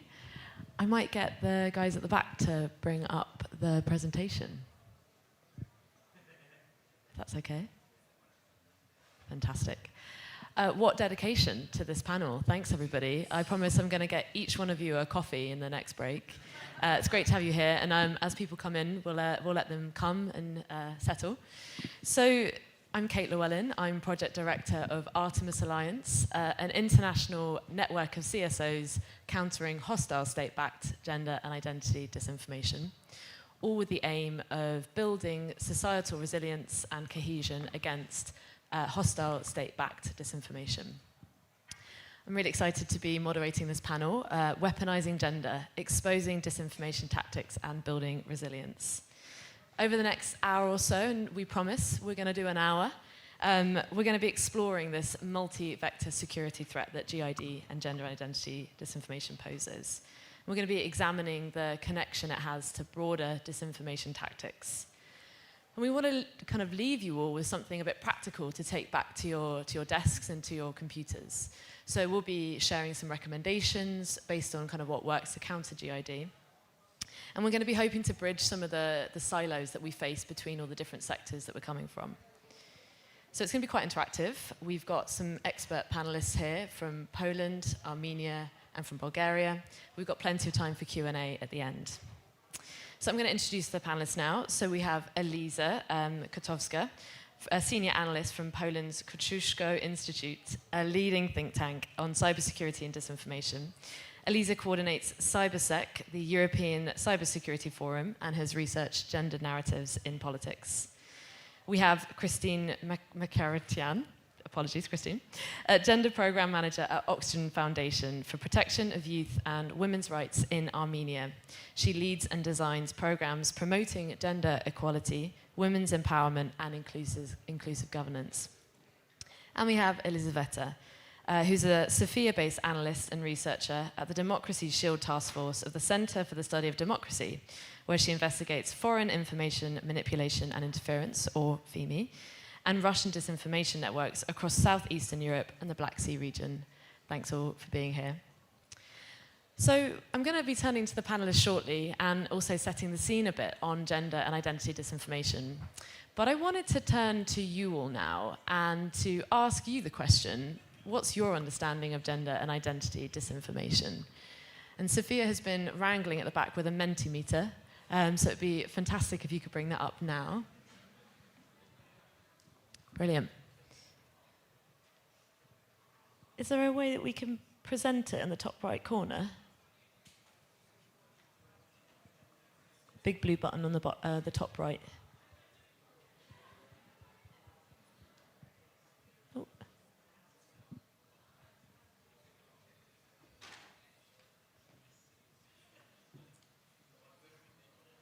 Let's give them another second to see if they can bring it up. No. We always knew this would happen, so it's good we have a backup. So, simple... Oh, one last go. There you go. Perfect. Can you all scan that QR code? I'm quite short, so you should be able to see over my head. And you should be able to see that you're in a Mentimeter when you're up there. I can see a few people scanning, so I'm going to give you a couple seconds longer. How's that going? Anybody in there? Brilliant. Thumbs up. So when you're ready, tech team, if you could move the Mentimeter to the first question. And you should be able to see a question that's all about your confidence in understanding gender and identity disinformation. So I'll give you a couple seconds to answer that first. Is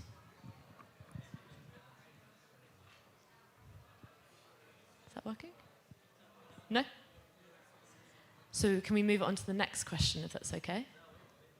So just move on the Mentimeter. Brilliant. That's perfect. And then there's another question about your understanding on these statements.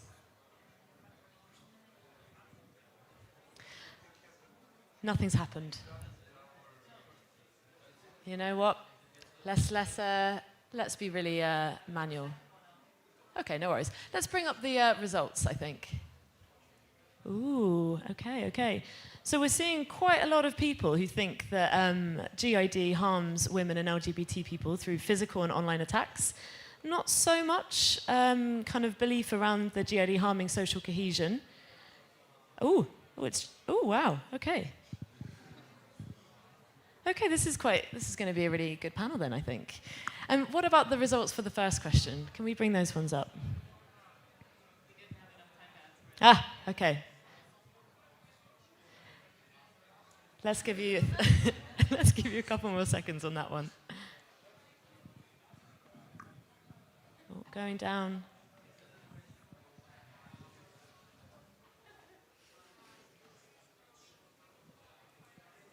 Okay.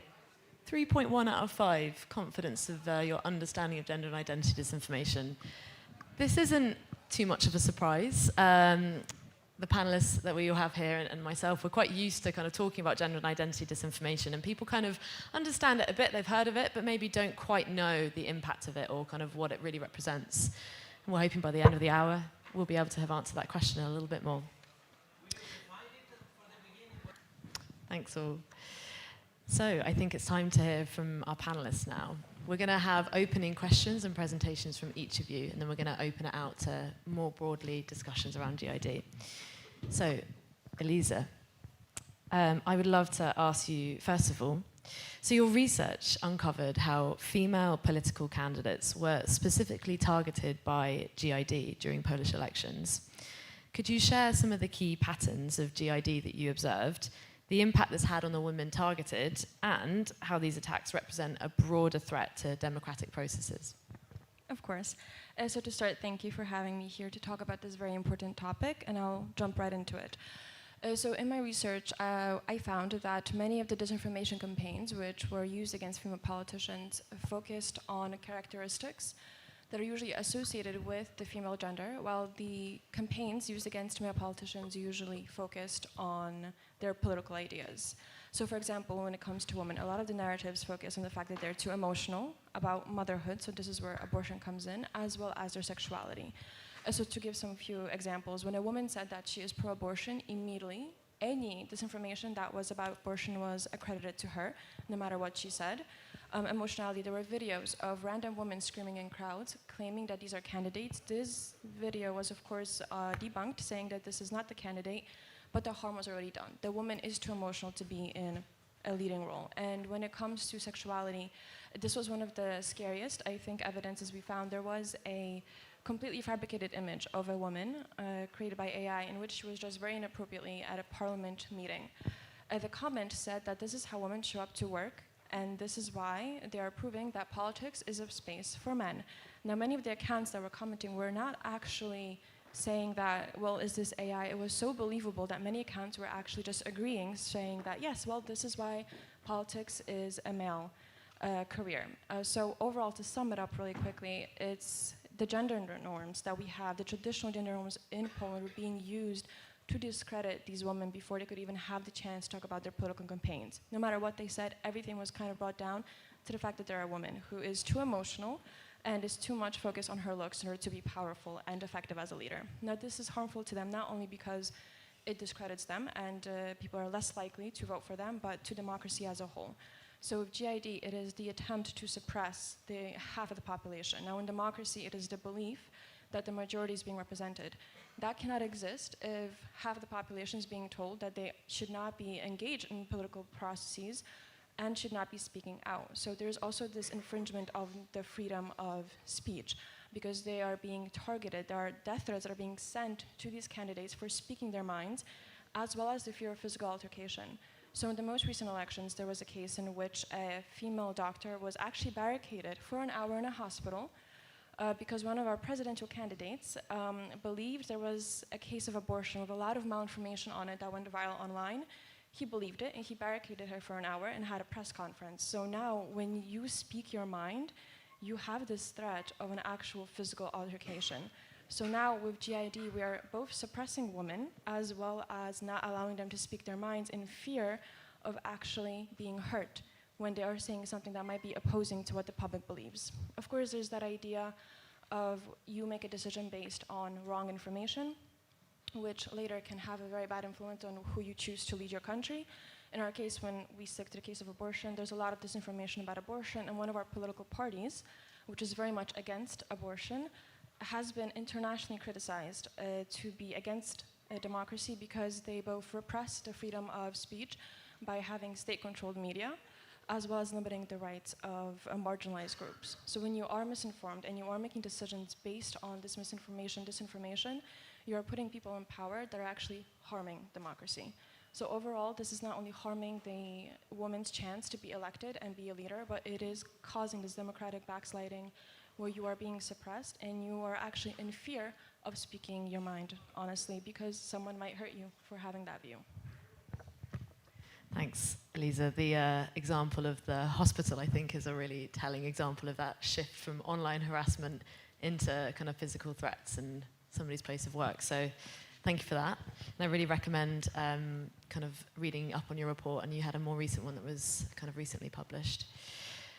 Elisaveta, I'd love to turn to you now.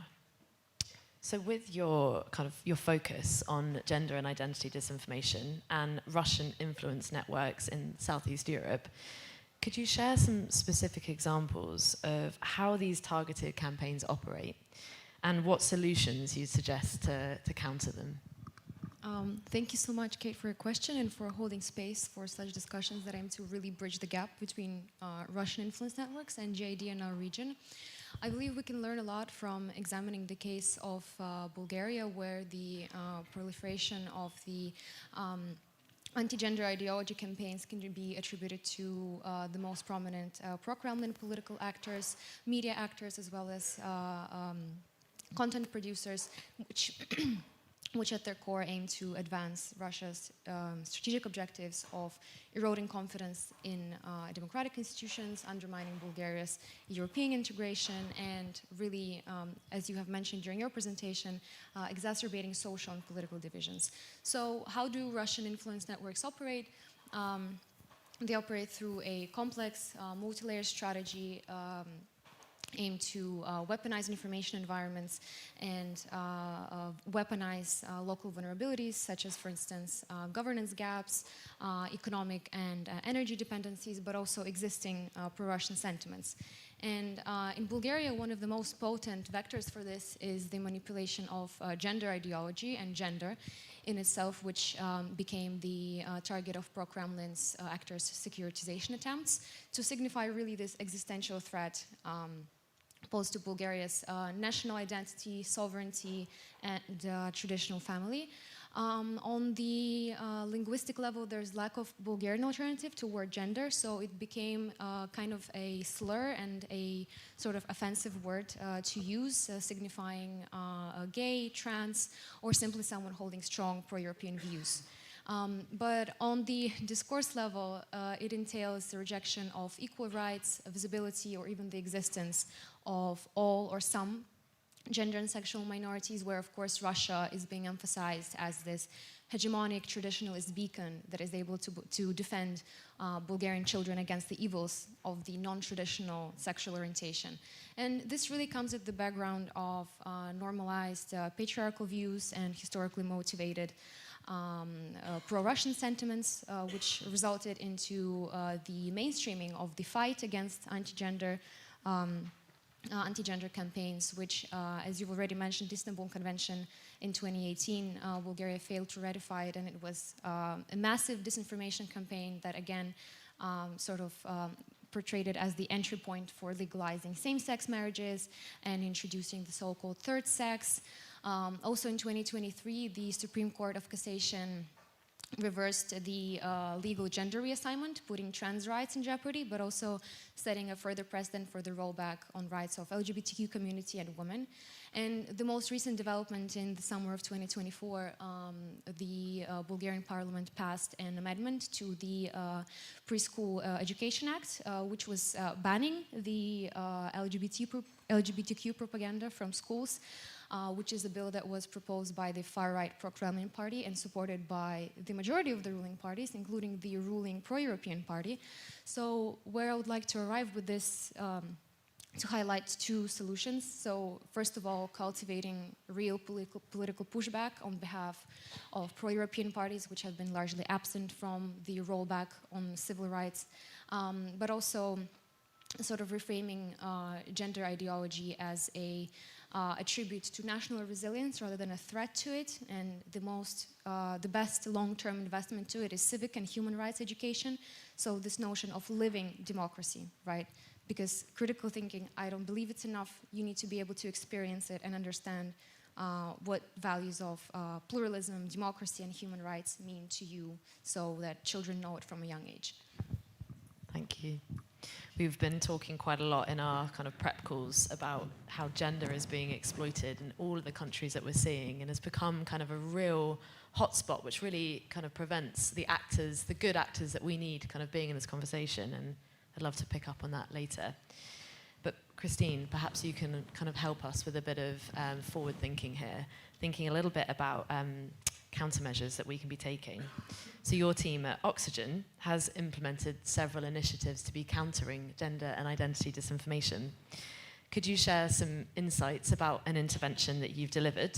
What was most effective about it? What practical lessons could others consider if they're designing a similar intervention? Thank you for the question, Kate, and thank you for having me here. It's really an honor to have this opportunity of sharing our experience and also hearing different perspectives on very important topics. So yeah, getting back to the question, at Oxygen Foundation, as part of the Artemis Alliance, we work not only towards exposing gender and identity-based disinformation, but also designed and implemented some countermeasures that are based on the specifics of the local context. Saying this, I mean that we worked in two main directions. The first one was challenging social norms exploited by GID, and the second direction was addressing the structural drivers that actually are the reason why the GID normally spreads. So in order to specifically and directly target social norms, we designed and implemented a national level awareness raising campaign. And this followed directly a coordinated campaign against women in Armenia who were involved in diplomacy, peacemaking, and politics. And the campaign was also based on the outcomes of the monitoring results that we implemented in Armenia, which showed that there was a coordinated wave of attacks against women, and such labels as morally unfit, foreign agents, or anti-Armenian were used to target directly women in politics and peacemaking procedures.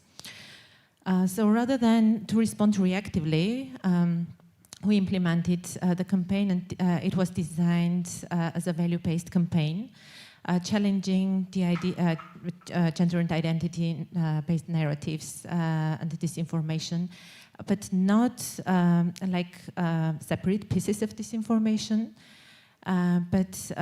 So the aim was to amplify the legitimacy and credibility and importance of women's involvement in peacemaking and diplomacy. But what was even more important was that we had an opportunity to measure the impact, which showed that we had a reach of around 3.5 million people with the engagement level of 65%. Just to note that the overall population of Armenia is less than 3 million.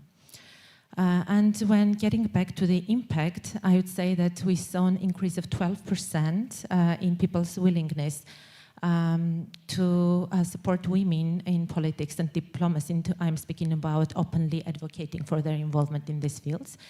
And there was a 12% of increase in people's belief that peace negotiations with the involvement of women are more likely to succeed. So where I'm arriving with this, I should say that we also had some lessons learned from this, because if the campaign was quite successful with some groups and audiences that were open or moderately open to countering gender and identity disinformation, we experienced not that great of an impact with some resistant groups with embedded anti-gender and anti-gender narratives in general. And this was true also about some media producers, where like framing continues to embed disinformation in general. Just to sum up, what was the main outcome and what was the success of the impact of the campaign, I would like to highlight that the campaign succeeded because it challenged gender and identity disinformation narratives without reacting to them, but rather addressing them as a value-based campaign where we tried not to counter disinformation, but rather reinforce some values, such values as legitimacy, importance of women's involvement in the field, and nationalism, participation. Thanks, Christine. And that was the campaign we saw a little clip on the screen, right? I think, with the man and the woman walking down a very famous street in Yerevan. So we can make sure you get a little clip of that too. I'm thinking about the fact that all of us in the conversation here and kind of previous ones, we've all been touching on kind of general hate speech online, maybe regular political discourse. And we've all been really emphatic that we need to distinguish this as something other than gender and identity disinformation. But why? Why does it matter that we have this distinction? And what patterns or indicators could help us distinguish it from disinformation? I'm going to be a bit selective and ask, maybe, can we hear from Elisa first on this one?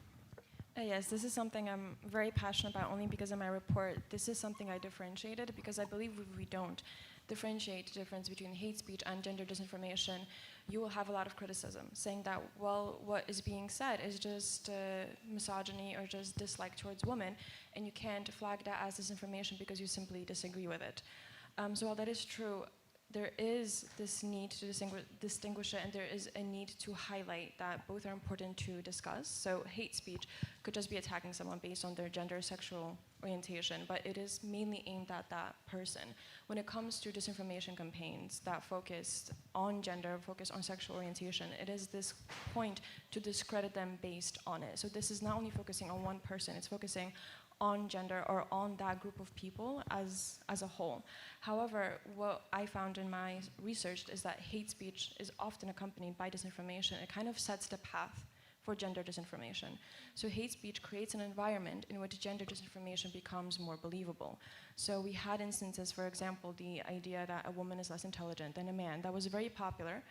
A popular thread on X during our elections, where a woman is not as intelligent, therefore she should not be in power. And then you had actual clips of female candidates speaking about a specific country, and it was specifically cut at a moment in which it looked like she was unable to name countries that start with the letter F. But then if you actually watch the entire video, it's showing that she was talking about cities as well as countries, so it's not that she was struggling, it's just that you cut that video at that specific time, and then you put the comment, see, this is who you choose, a blonde woman as the representative of your party, this is what happened. So when you're surrounded in this echo chamber, you're surrounded by disinformation that women are less intelligent, and then you see something like this, you're like, well, I guess, yeah, that makes sense. So hate speech is vital to point out, to see, because they are often predicative of what we're going to see later. And can I ask a quick follow-up on this? My kind of thinking around what's happening around disinformation and freedom of speech, it's going to be quite a challenging tussle there.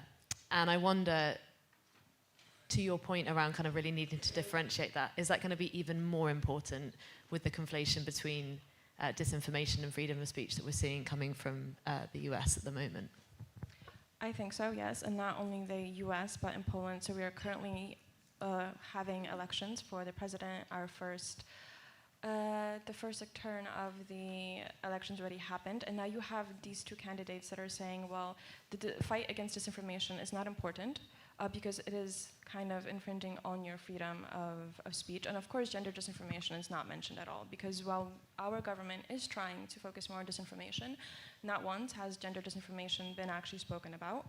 And then you have the other candidate saying, well, no, we do have to fight against disinformation. We have to, because otherwise we are going to be influenced by outside forces, and we're not going to have a country that's kind of run internally, but externally. So now in this argument, it is getting very political because you have people choosing between the two parties.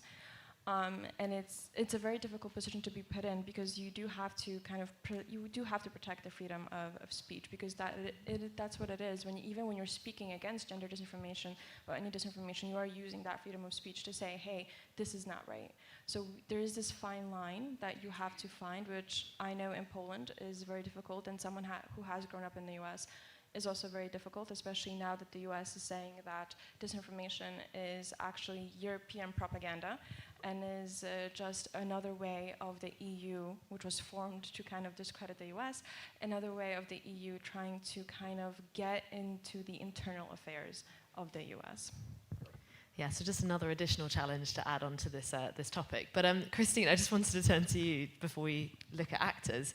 Is there anything you would add to this point from the Armenian context? Why does it matter that we see this as distinct? Yeah, thank you for touching upon very important points concerning the distinction of hate speech and freedom of speech, because this is actually very prominent also in the Armenian context. I would like to highlight that identification of this information is not only about the content, but about the patterns, its strategic use, and the fact that it is being normally systemic. In the Armenian context, in order to be able to identify this information, we used three-level identification and analysis method, which was cross-sectoral analysis, namely checking some specific patterns across different platforms. It was timing analysis, as far as normally this information thrives at some specific points, like during the appointment of women in some high positions, or during some discussions on bills specifically targeting gender issues. And the third one is framing analysis, which means that this information appears not only just at some specific points, but it frames the discourse, and later on it frames also the narratives. What is also important that in the Armenian context, this information quite often hides behind some ethical and legal blind spots. Because in our context, we have an inconsistent use of such terms as gender identity or sexual orientation. And this is the reason that also gender and identity disinformation is framed as freedom of speech. Now, what I would like to highlight is that identification of disinformation is not only about the content, but about identifying the patterns and also the way how this coordinated disinformation campaign is weaponized, taking into consideration the cultural differences and some social norms. And this is where we should pay more attention to be able to identify it. Thank you. You've landed me in a really nice place for my question now to Elisabetta. We've kind of been talking around actors, and I'd love to turn to you and to ask you, without discussing anything sensitive and any sensitive methods, could you walk us through a case where you were able to successfully connect gender identity disinformation to its source? As we know, it can be really challenging to do that. Well, of course, attribution is one of the most difficult lines of work in our field. However, in Bulgaria, when you look at who is perpetuating these narratives, it's quite straightforward. So in terms of political actors, the leader of the far-right party, which I mentioned earlier, that pushed the bill for the LGBTQ propaganda, is one of the most vocal supporters and amplifiers of this campaign, which, of course, there was a lot of fertile ground for him to come to, so it doesn't really come out of nowhere. But the narratives that he spread, I think it's interesting to look at what was the campaign after the bill was passed. So it wasn't quite, of course it was portrayed as a huge success, but also it was the framing that the gender ideology and the LGBTQ people are the disease that is spread in every corner of Bulgarian society that needs to be eradicated, right? So it's a very, like, not just epistemically violent rhetoric, it's rhetoric that incites violence against members of this community.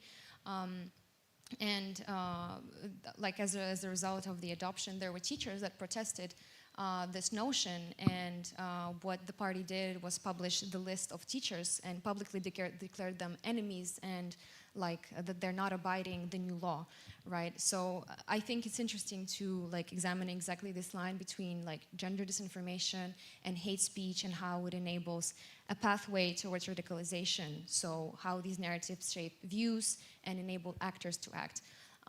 Then in terms of media actors, the pro-Kremlin media, the Bulgarian media environment is very interconnected, which means that pro-Kremlin narratives get laundered and amplified through various networks of mainstream media. There's media that we label as balancing pro-Kremlin narratives, but also content aggregators and social media. And in our research on identifying gender disinformation in relation to anti-gender campaigns, there are a couple of media that is worth highlighting, like, for example, Pogled Info, which continuously republishes stuff from Russian to Bulgarian. So here we can get into a little bit on the sanctions invasion. So even if certain outlets are banned, there are outlets like this that just simply republish and push Kremlin's strategic agenda. Also, a Newsfront, which is an outlet that makes targeted campaigns all around Europe. It was set up in 2014 on the territories of occupied Crimea, so we can clearly see the involvement of Russian intelligence in literally pushing this polarizing narrative. And most recently, Telegram has become the flashpoint for amplification of all of these malign narratives and discourse coalitions between various actors on this topic.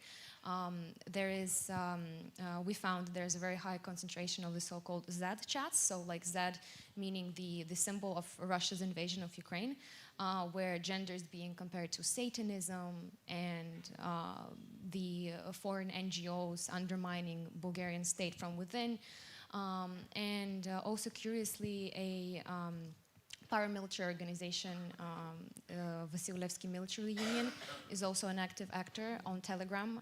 So it's blending anti-European propaganda with anti-gender rhetoric, where we can see that different actors bond over this topic because they know it's very dividing, and it works, unfortunately. It really works. And I think this was the kind of question I want to throw over to you, maybe just for some brief responses. We've talked quite a bit about how gender and identity disinformation doesn't just impact the individual level. And, you know, when we saw the audience's responses, I think we're kind of at a good place where we understand about the societal and the national security risks. But do any of you have any thoughts you'd like to share about kind of how we can see gender and identity disinformation narratives affecting broader democratic processes or social cohesion or a national security risk? Okay, I'm gonna go. As I already mentioned, like LGBT community is very much under attack in Bulgaria. So, in the first place, such narratives really divide the society in two. So, like gender meaning Bulgarian, normal, traditional, and non-gender. So, anti-Bulgarian, moral decay, right? So it creates a precedent where people naturally feel division along these ideological lines, but also attacks on the NGO sector and on the CSO representatives, where these sorts of communities are being labeled as foreign agents, which, as we know, it's a very vital part of Russia's campaign here. So delegitimizing actors that are trying to work directly with the communities. So. And this is something that Eliza also mentioned, that it's a sign of democratic backsliding. So the removal of, even on the participation side, like you're scared to participate in these sort of initiatives because you feel that your not just online safety, but physical safety is under threat.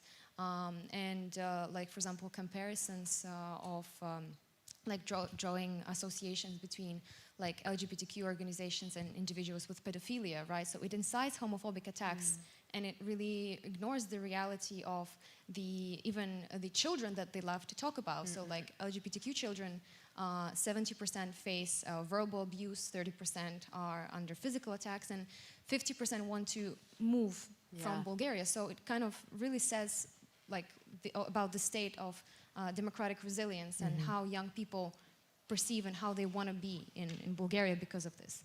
And you can see that really operating at those kind of multiple Different levels. levels, exactly what you mentioned before. And you kind of nodded to Elisa there in your answer. I wonder, Elisa, are there any kind of quick comments you'd like to share on that point? The first that you mentioned about LGBTQ, that is a group that is very much under attack when it comes to Poland.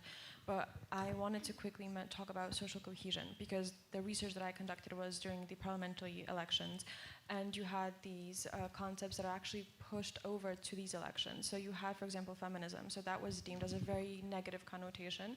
If you were a feminist, you were mentally ill. You murder children, of course, with that word that you murder. Because Naturally. Naturally, yes, it evokes that strong reaction. And these themes, like this hatred that you had towards women, that you had towards feminism, that you had towards abortion, actually stayed for nearly 2 whole years. When these elections, almost exactly the same narratives were coming up. So when it comes to the female, how she looks like, we had a candidate that was being voted on based on her body proportions. So these were things that are being repeated. So if we don't fight it, if you don't point it out in the beginning, it is going to continue, just like it did in Poland, because these narratives were being recycled. And it was, if you look at the accounts that were doing it, it was the same accounts that were doing it 2 years ago that are doing it still, and it's not really being flagged, because again, this is not a conversation that we're having. And I think the conversation we really need to be having now is thinking about how can we counter this. I really want to bring us onto that in the time that we have before we turn to Q&A. I'm giving you all a couple minutes to have a think about the questions or the kind of reflections that you might like to bring to the panelists.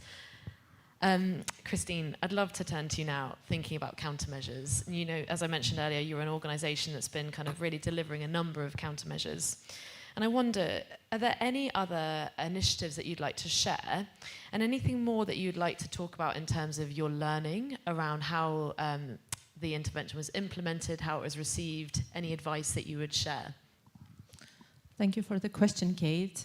Just before getting to the answer, I'd like to share my observation, because the context in the countries are quite different, but the impact of GID is the same. Because when we are speaking about the individual level, the systemic level, democratic backslide, so we are all experiencing it in our countries, not considering the differences and the specifics of the context. Yeah, just the observation from this discussion. And concerning the countermeasures, yes, I shared an example during the opening question. But I'd like to highlight that this is not the only direction that we decided to operate and to focus our efforts, and not only challenging social norms, but also addressing some structural issues and systemic issues, because we know that when you are speaking about GID, it's not only about the content and social norms, but it is also a systemic thing and a systemic issue, which means that we need to work not only with traditional stakeholders, but also non-traditional stakeholders. During our monitoring report, we observed that there was an unintentional funding of GID from so-called non-traditional stakeholders, like some businesses and telecommunication companies, where they did this unintentional funding of GID through placing ads into media platforms which spread disinformation. And this is where we decided to start working also with them, to start at least dialogue with those companies, because GID is a new concept in Armenia, and it is a little hard and challenging to start working with those stakeholders who do not see their responsibility in spreading GID and see GID and spread of GID as out of their scope of work. So we started, just to cut short, we started dialogue with businesses and these companies with the intention to advocate later on ethical funding for media. And this is the way that we see that will be like the best option to move forward, also involving different parties and different actors into the fight. Yeah. Thank you. And before we turn to Q&A, just two kind of brief questions to Elisa and Elisaveta. what countermeasures would you like to see coming, kind of thinking about the sector and spaces that you're coming from? And I'll start with Elisa and then come to you, Elisabetta. So for me, it would be a very simple one, just kind of bringing gender disinformation into the regular conversation when we talk about disinformation, because it's usually like a niche topic. Let's talk about disinformation. Oh, and by the way, there is this subcategory of disinformation called gender disinformation. In Poland, currently, there are only 2 reports, so only 2 times has this occurrence been analyzed throughout our times. Which is not a lot at all. So when we do have, like I mentioned, our Ministry of Digital Affairs, they are talking about disinformation. We are fighting to help combat it. However, gender disinformation is never the topic. We cannot fight something if we do not realize that it is a threat or that it even exists. So at least in Poland, right now, when this is not really a topic to be discussed about, I mean, also when I speak about this during various events in Poland, I have many people coming up to me saying, I didn't even know this was a thing. Some of the worst parts is that some women are saying, and candidates are even saying that, oh yes, no, I did experience that, and they didn't even know that what it is gender disinformation. So I think bringing this into the conversation and not treating it as a subcategory, but treating it, well, disinformation, this is a part of disinformation and it's just as important, is definitely vital, at least for Poland, and I probably could say for most other countries as well. Yeah, I would agree with that. Elisabetta. So on a more technical and legislative side, I would encourage stricter sanctions on the disinformation outlets, especially in our area where we're dealing with the Russian disinformation. Full implementation of the Digital Services Act and the Code of Practice on Disinformation. However, I cannot not agree with Elisa's point that it's like gender disinformation, and the word gender has stopped to be associated as this like toxic issue that political actors stay behind and like hide hands from, that I'm not involved in that, and for it to be the marker of leadership in times like these where it is a very exploited topic. But also something that I personally would like to highlight is greater gender sensitivity trainings for media professionals and for reporters. Because like a lot of defamation campaigns directed especially against LGBTQ individuals and women in politics, they publish sensitive information and this content is not being taken down, and it results into double victimization on the side of the targets. So I think this is something that we definitely need to keep in mind.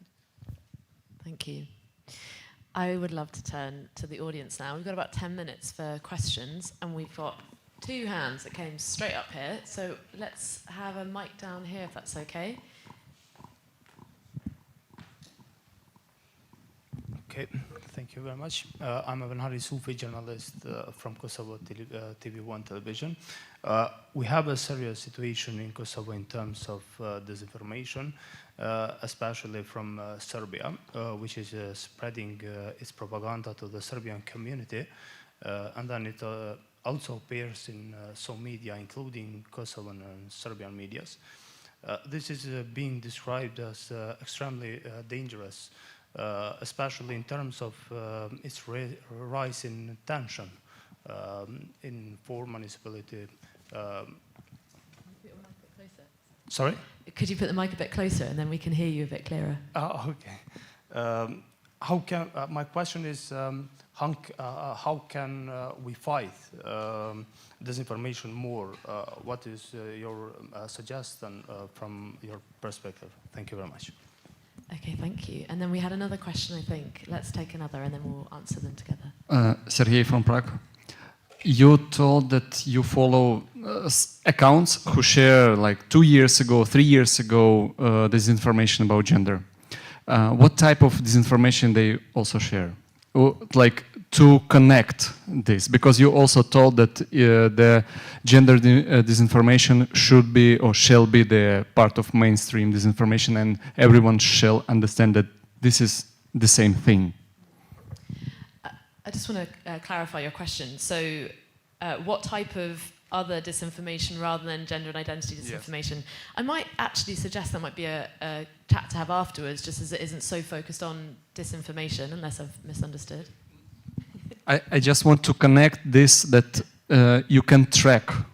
if some accounts like starting sharing anti-vaccine disinformation, then you shall expect We've this. got a very passionate response here, I think, from Elisaveta. We'll take 2 questions and then we'll do 2 more, if that's okay. Elisaveta, do you want to answer that second question? Yeah, so it's a very important question as we're researching Russian disinformation networks and really knowing the vocabulary at the level at which malign actors operate. It helps snowball what other narratives are being interconnected. So in our case, it's the perceived issues such as the migration. It's fueling Euroscepticism, anti-NATO and anti-EU integration views. So it's very interesting how the issue of gender gets intercepted into oh, now you will be in the EU. This is where the gay Europa is at, and there's a very potent word like Eurogenders, right? So it's a very marginalizing discourse, and it's very uniting. It's a good question to see what are the thematic overlaps to really try to understand what the gendered narratives are trying to arrive at ultimately. Yeah, so just really quickly, so like you mentioned, there is that intersection, for example, in Poland, migration. A lot of times it's using gender against migrants to spread more disinformation. But when it comes to other disinformation topics that they spread, these accounts have also been the ones to spread anti-vaccination, anti-migration, and in the beginning, well, now even so, anti-Ukrainian and refugee disinformation. So all of this is put together. And like you said, not only is it separate, so you have separate tweets saying, well, the vaccine is doing this, and then a woman should not be in power or something like that. It is also kind of saying, well, migration and gender. So it's all topics kind of put together. Christine, would you like to maybe... Sorry, just check. Lovely. To the first question, so kind of thinking about gender and identity disinformation, which appears a lot in Kosovo and in Serbia, on Serbian TV. Any other ideas about how we can counter them? And I didn't know whether, Christine, as you've kind of been focusing on media, you'd like to take that question first with a bit more detail maybe on how you countered it. Yeah, I earlier mentioned 2 main directions, which was challenging social norms that